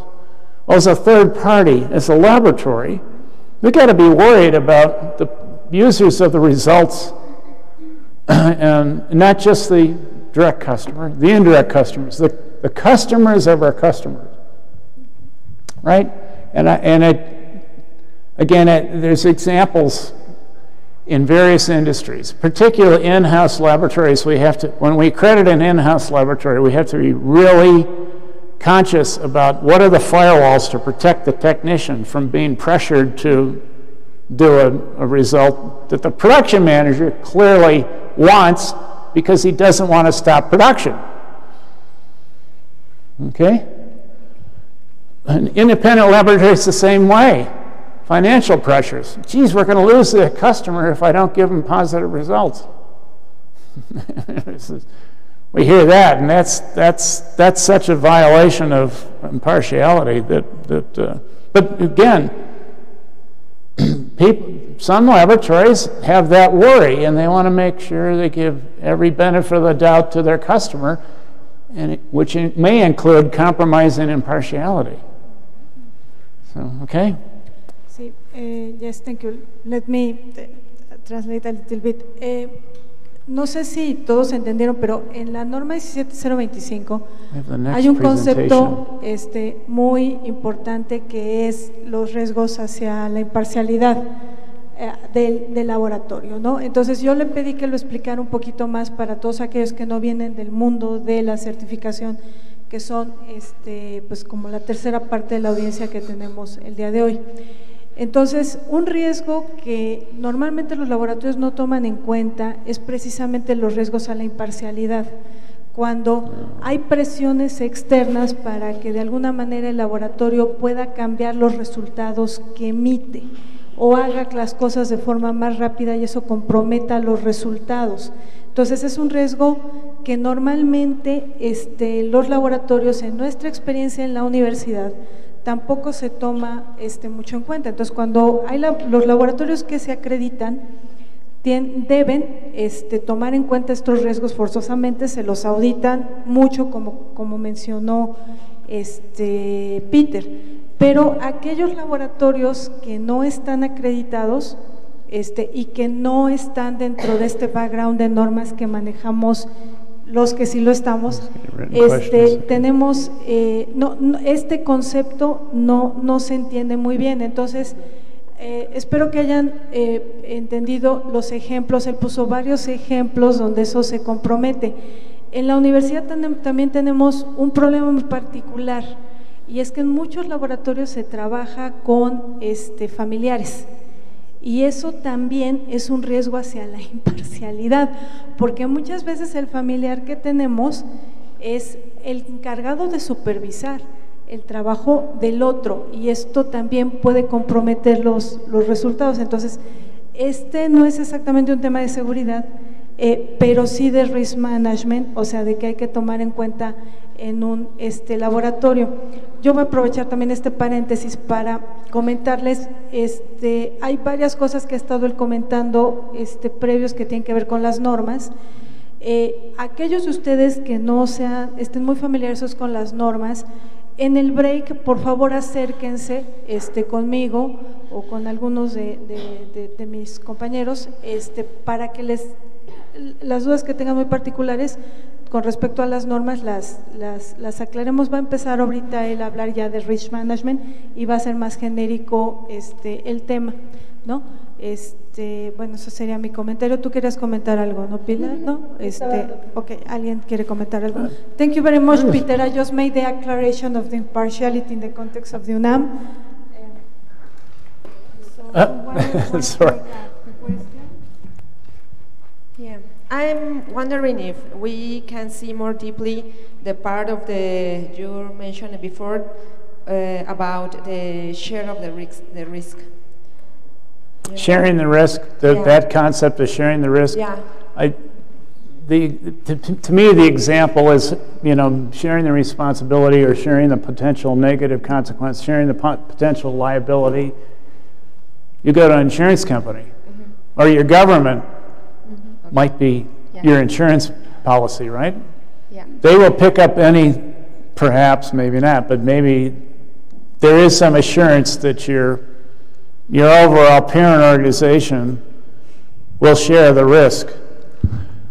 In a research laboratory context, what's the risk of your research being biased in order to prove your point, or to try to demonstrate that your hypothesis that you're doing research on, trying to prove your hypothesis, that you bias your results?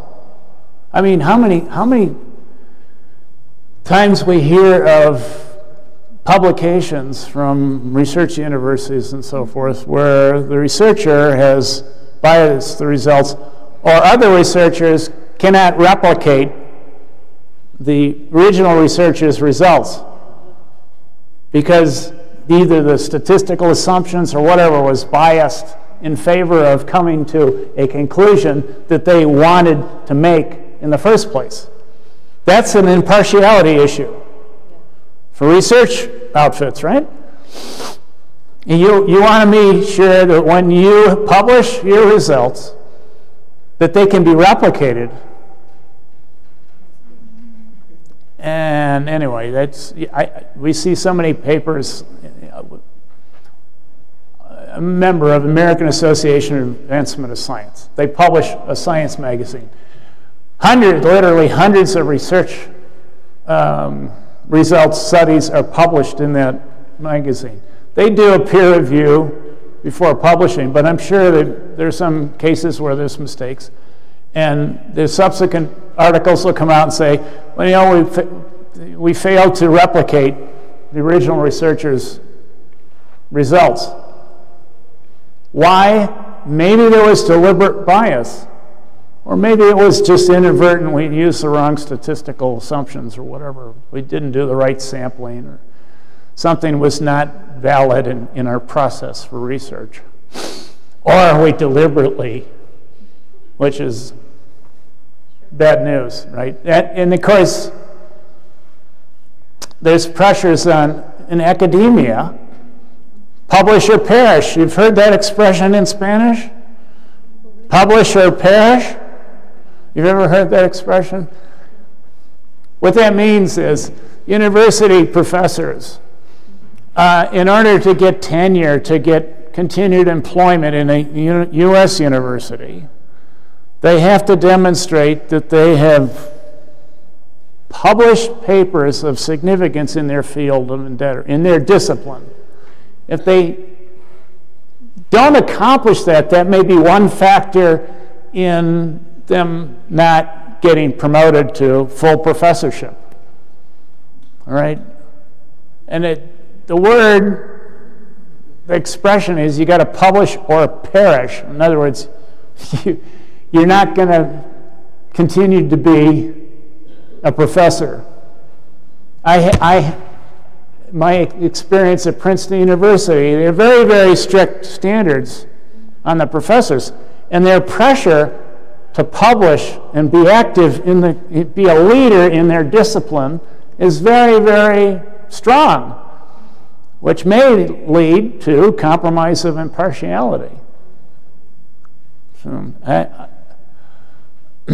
I had a personal professor in civil engineering, no less, that after his 5 years as an assistant professor, he never got tenured because he wasn't publishing enough, basically, among other things. El significado en español es publicar o perecer.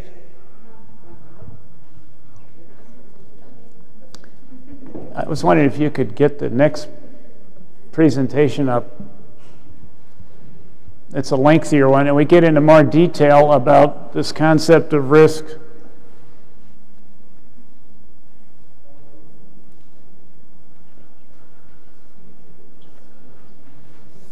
And we're almost at break, right? Well, not quite. 10 after 11.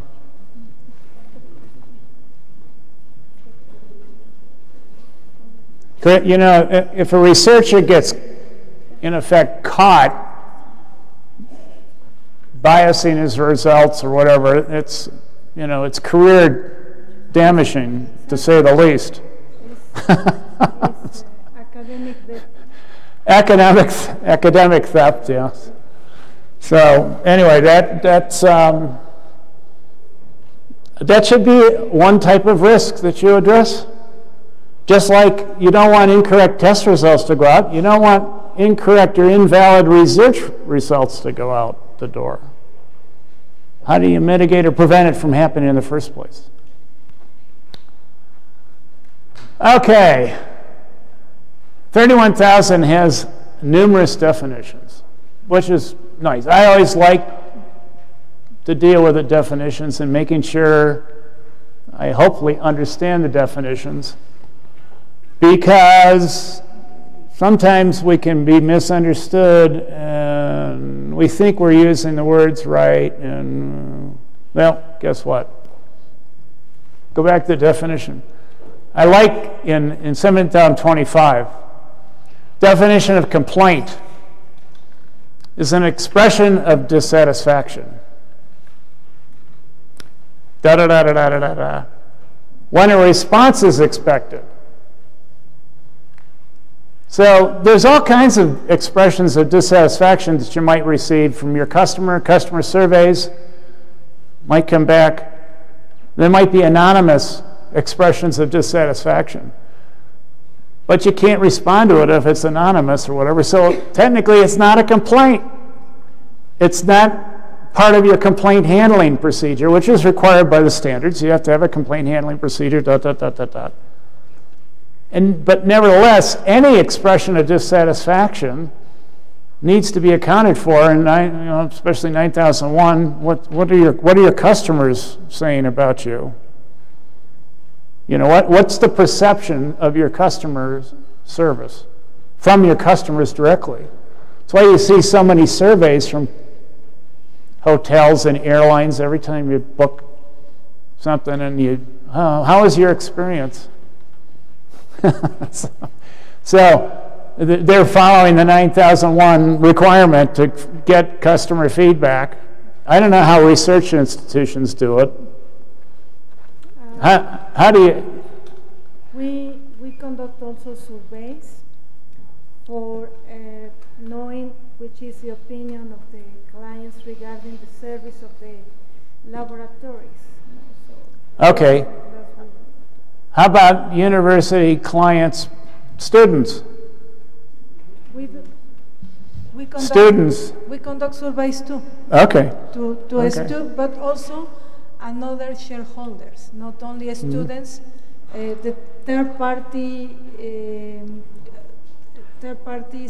regarding the management system, such as another academics, or the academics who actually teach in our laboratories, the laboratory personnel, and the university, some university staff, in order they let us know if the laboratory are fulfilling the requirements, or their expectations. Thank you. this definition of stakeholder is inclusive of all those types of people that you're talking about, right? Any person or organization that can be affected by, or perceive themselves to be affected by a decision or activity that you as an organization makes. Wow, that's a heck of a lot of different people. And of course, they say the term interested party can be used as an alternative to stakeholder, and that's true with 70,025. 70,025 uses, actually I'm thinking of, interested party could be your direct customer and your indirect customer. The second parties, in effect, are the users of your direct customer's product that you've tested. Yes? Just to close the loop. Where are we? On the concept of risk transfer. Actually, I call it risk transfer, but it's risk sharing. And it's a concept that basically comes from mainly the insurance industry. And so it's basically transferring the risk to the insurance. And there are different ways to do this. I would like to present a case study, not now, because obviously I'm respecting your process. The UK issued this year a case study. It's called Standards and Accreditation Support Risk and Add Value. And it provides techniques for the laboratory industry and research organizations to how to do the best of their abilities for risk transfer and risk sharing, which we will share with you. In fact, the ILAC website has a tool that is called ILAC? Public Sector Assurance, that we will also, I think, will be good as part of the tools to present to the audience, because there are multiple tools, not just for risk sharing, but other issues related to tackle this subject. Actually, you bring up a point. Laboratories one of the motivations for getting accredited could be a type of sharing risk. In other words, I've gone to the trouble of going to an accreditation body to formally demonstrate and get recognized for my competence to perform tests. That increases my legitimacy. It would help me in any court of law where I'm asked to testify to support my results.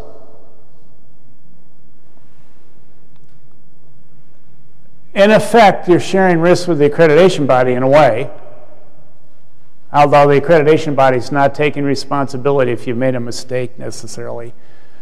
Accreditation is not a guarantee that you always provide correct results.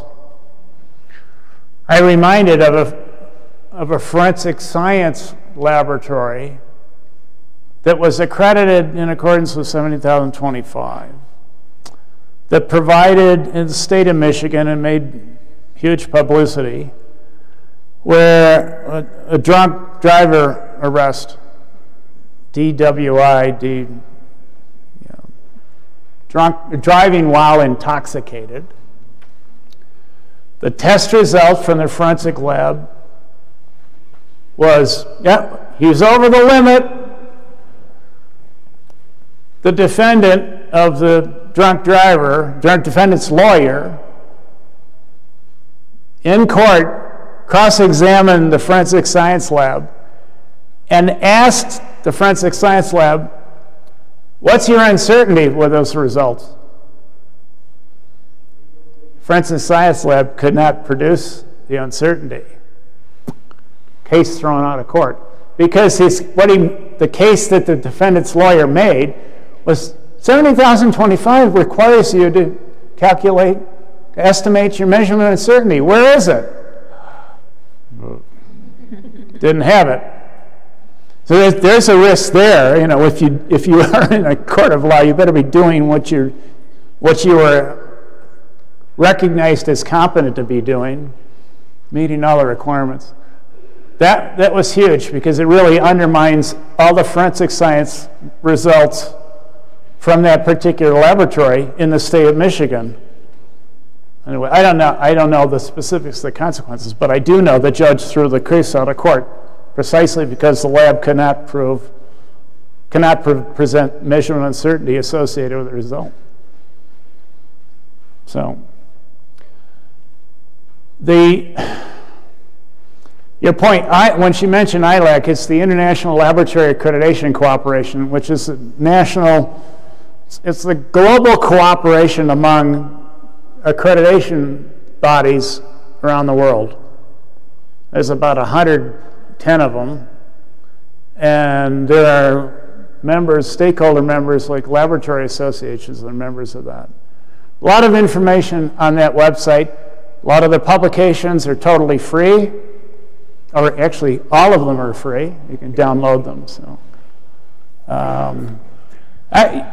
we haven't actually, ILAC, I don't know if they're going to be addressing and providing guidance, specific guidance to accreditation bodies and laboratories with regard to how do we implement this concept, this new requirements in 7025. I'm not sure they're doing that yet. I haven't been privy to it, but it seems to me that there could very well be a uniform set of risks that most every laboratory has, right? To a greater or lesser extent, but the same, it seems to me we could come up with a comprehensive list of all the possible risks that a laboratory would face. And everybody could borrow those ideas and apply them to their own risk assessment. And obviously talk about what we do to prevent or mitigate the risk, minimize the damage. You want to say? Yeah, regarding this issue of the risk transfer, I just want to make the point that when we implement management system, as our coordination is in charge of the assessment through internal audits,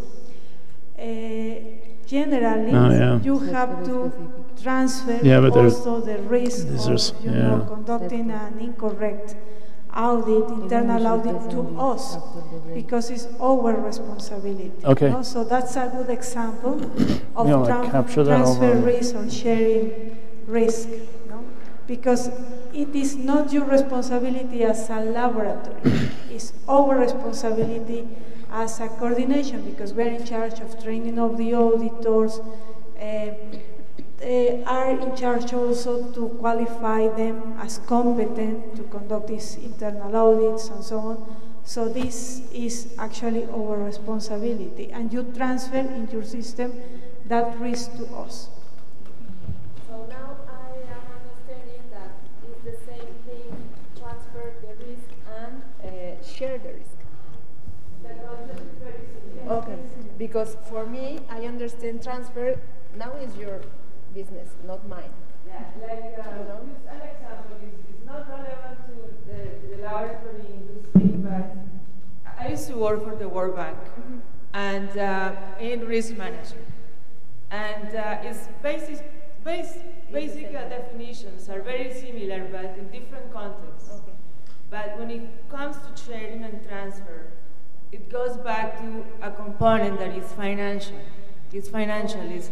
And so if we look from the point of view of infrastructure, and you look, for example, at mitigation issues, you have like better construction, improving building design, but then there are some components you cannot mitigate. You still need to have a measure in case something goes wrong, and that measure is the risk transfer. Okay, if something goes wrong, we need to have some sort of insurance. So, for instance, between or among countries, World Bank ends money, right? So that money that goes to countries, those countries need to have some sort of risk transfer, insurance, so that if something goes wrong, they know how to pay back those loans. So it's very similar concept. I think That is definitely sharing the risk. We have a very current example of some insurance companies are no longer insuring certain risks because they're totally unacceptable. Yeah. Flood insurance along the coasts of the United States. Yeah. There's no insurance company that's good. Fire insurance in the state of California. Yeah. Earthquakes here. That's a risk here too. Earthquake insurance? No.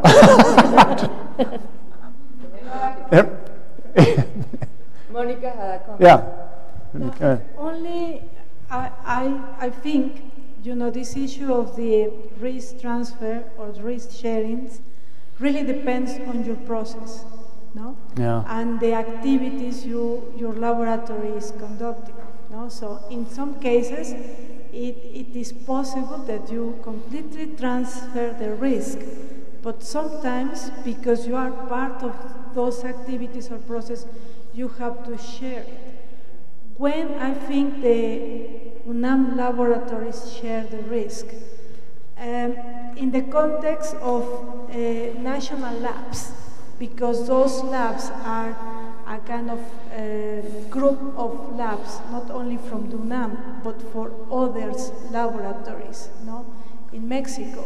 So when you are conducting a research project and all the different labs are participating, sometimes your results are, the input for another part of this research that is going to conduct in another lab.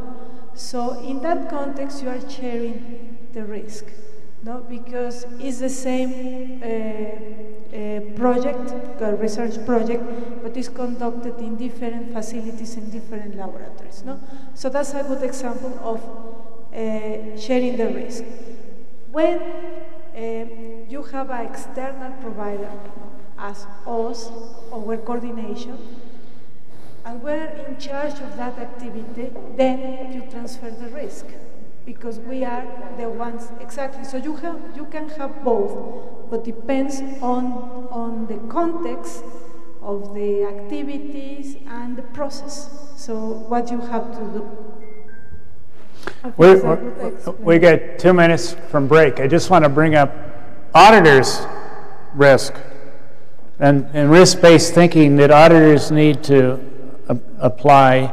The idea is I want to have an independent, impartial process. By definition, auditing is supposed to be independent, impartial, objective. It's about 7 or 8 different words for it. There are risks that the various steps in an internal audit can be at risk. Unacceptable sample, biased sample, didn't, had a direct interest in the people that they're auditing, friends. Could that be a risk to impartiality? Failure to disclose direct interest or personal interest. Like, should I be, if I'm a avid consumer of a product of, say, a beer company, and I'm asked to do an assessment of the beer company's laboratory or their management system, is that a risk to impartiality? Possibly. I'm an avid consumer of, say, Corona. I'm asked to go into a Corona facility to audit it. I may be predisposed to biasing my audit because, I don't want to decertify the company's quality management system. I don't know. There's a fundamental issue with regard to third parties in this business, okay, of impartiality. How do you ensure that things are not biased by any personal interest or other financial interest, financial risks? We're going to get to that. Can we be back in 20 minutes, 10 to 12? okay? Plus or minus, probably a little bit of plus, but try to make back 20 minutes. Thank you. Yes, can you, that was a good idea. Yeah, because I need to fill out I know. time. I am very concerned about that. Yeah. Because the second presentation is not very long. I know, I was thinking of also adding some stuff tonight for tomorrow. Okay, I think so. Yeah. So I have the, I have the publications which I put here. I'm gonna put them there. But I also found, I mean, you might want to just study this. There is another guideline for identifying allergen hazards in research. Where'd you find that? This was from the American Chemical Society on the internet. And it's not that. You know, could you, let's do that tomorrow. Here. Yeah, tomorrow. But the other one that I really like, that was actually recent because I have been doing research and they just published it on the public. It just came out when? This year in June, but they just published it on ILAC. Yes, online. Please. Coffee with sugar. Do you want coffee? Coffee. Oh, yes, well, I'll go get it. Okay, thanks. Appreciate it. So,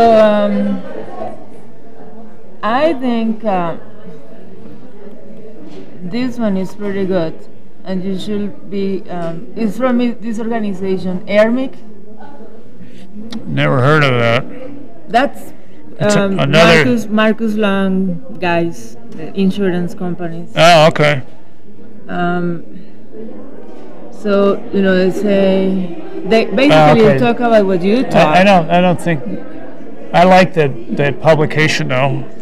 It's very good. To show tomorrow. Identify. Yeah, you can get familiar.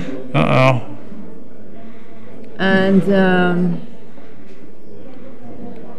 but quite frankly, I'm not sure if you will finish. I mean, you will finish like at 3. I know. So what it's a bit of a problem. I can elaborate on some of tomorrow's stuff. Hold it. Let me just see this. Let me see this a second. Thank you.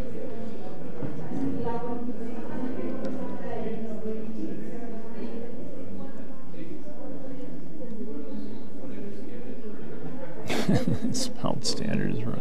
Okay, I don't think I'd project that. Well, I like the idea of sharing. I promise them to share this publication, so I will. Allow you to this one or the other one? This one. This is the one I was talking about. Ah, okay. I'm sorry. Because this one talks about risk transfer. Okay. Risk management.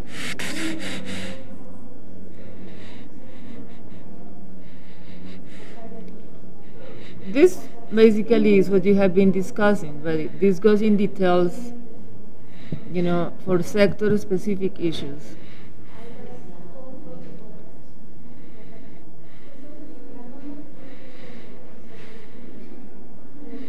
And I definitely like. Oh, I see. Okay, thank you. Let's project that right after. After. Yeah, break. To address the question. You project it. Well. Okay. Yes, we can project it. Well, you can just project this graphic and then come back tomorrow and do some more elaboration. Right. So can we get that on that machine? Now, what is the plan? So we go. I'm afraid that you will finish like everything today. No. No? We're not going to do that. You need to go very, very slow, though. Yeah. And then we need questions. Yes. But, okay? Yes. Because this presentation here is not that long. No, I realize that. The one is...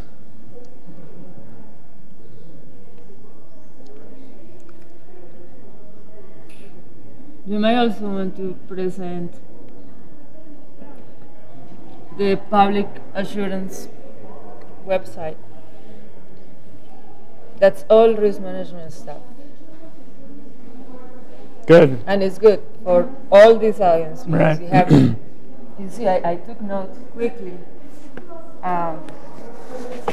We have chemistry, engineering, research, veterinary, forensic labs, oncology, odontology, biomedical, nuclear biology, molecular biology, proficiency testing, materials research,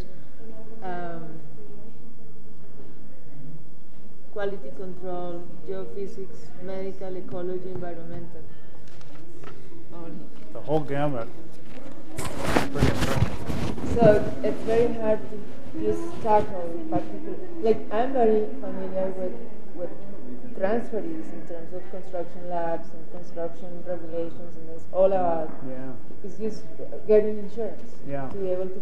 If something goes wrong, you have a cushion to be able to pay. Right. But cushions. That's a good concept. Cushion. Oh yeah. But Monica was right. If you fall off a ladder, hopefully there's a trampoline below you. Hopefully it's a lot of millions of dollars.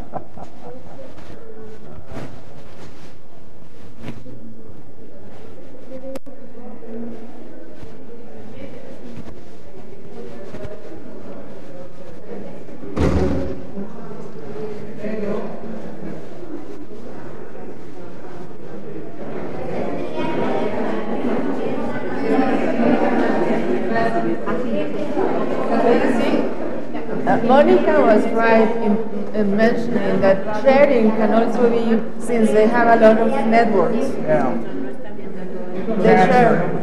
They share, but at the end of the day, it's financial.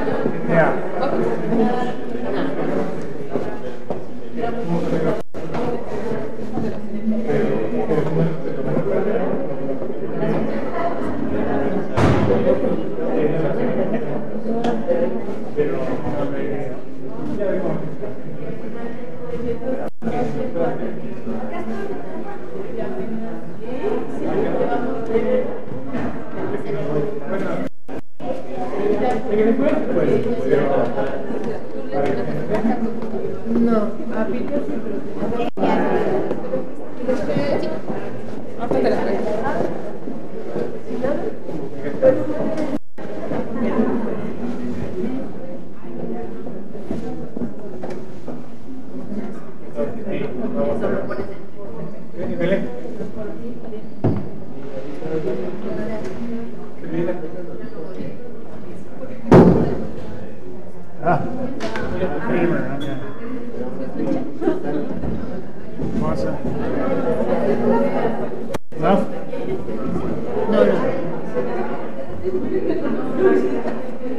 It's amazing how creamer doesn't really increase the volume of the liquid. It gets dissolved in between the molecules. Water.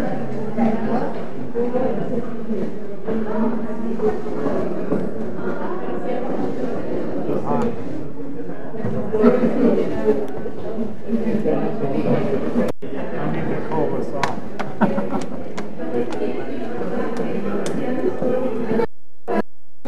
This afternoon.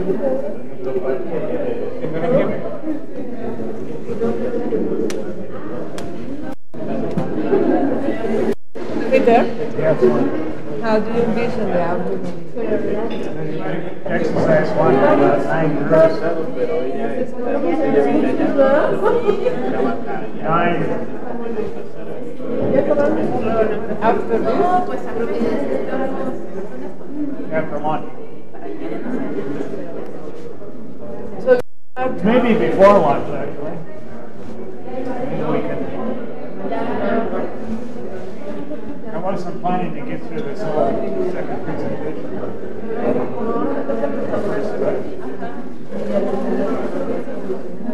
It's like 63 slides.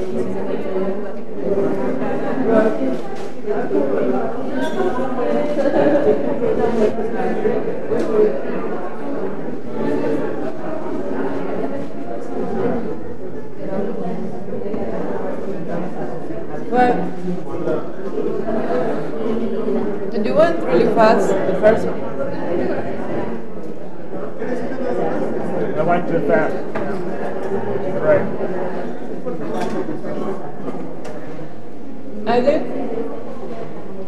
my sense is that they are looking for a lot of examples, case studies, which we can download. I have to put this down.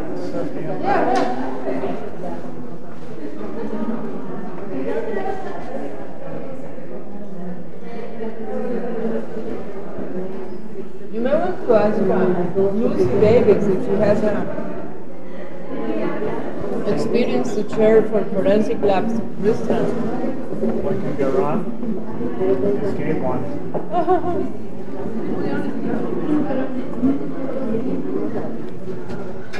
Very normal. ¿Qué digo?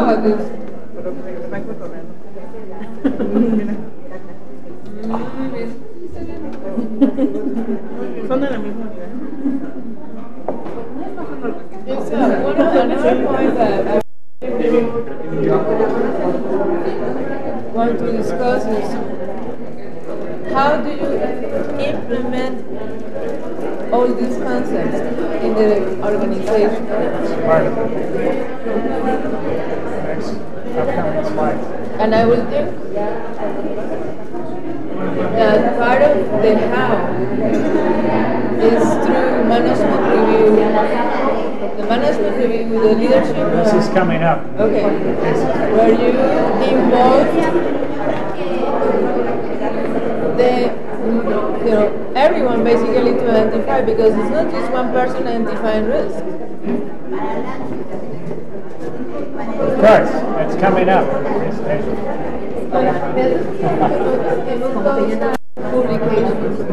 Publicaciones que me gustaría proyectar. Entonces las tengo en ahorita se las gracias. Would you like to talk through that?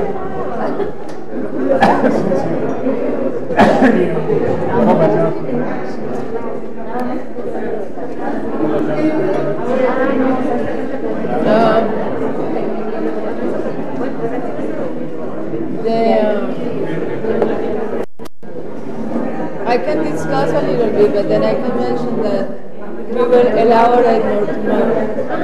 And then you study those tomorrow, and we develop more content.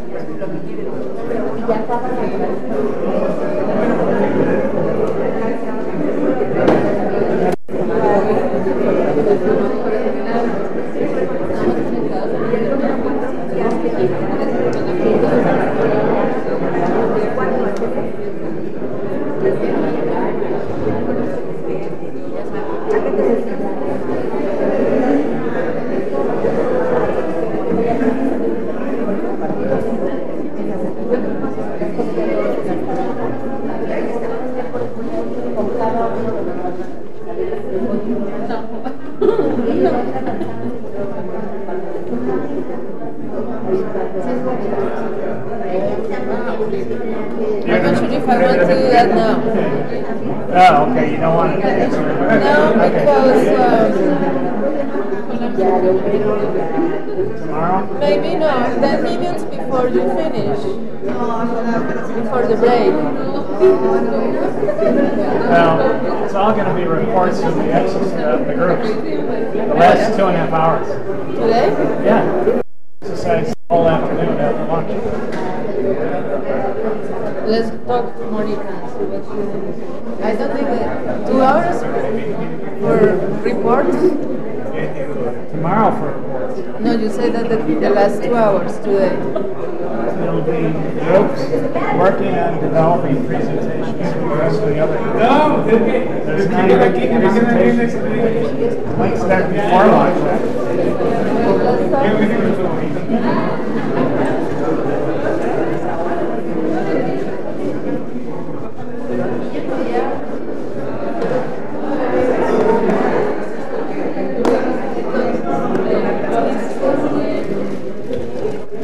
Él quiere hacer un ejercicio y entonces estamos pensando Él sigue ahorita con la presentación. Presenta la presentación antes de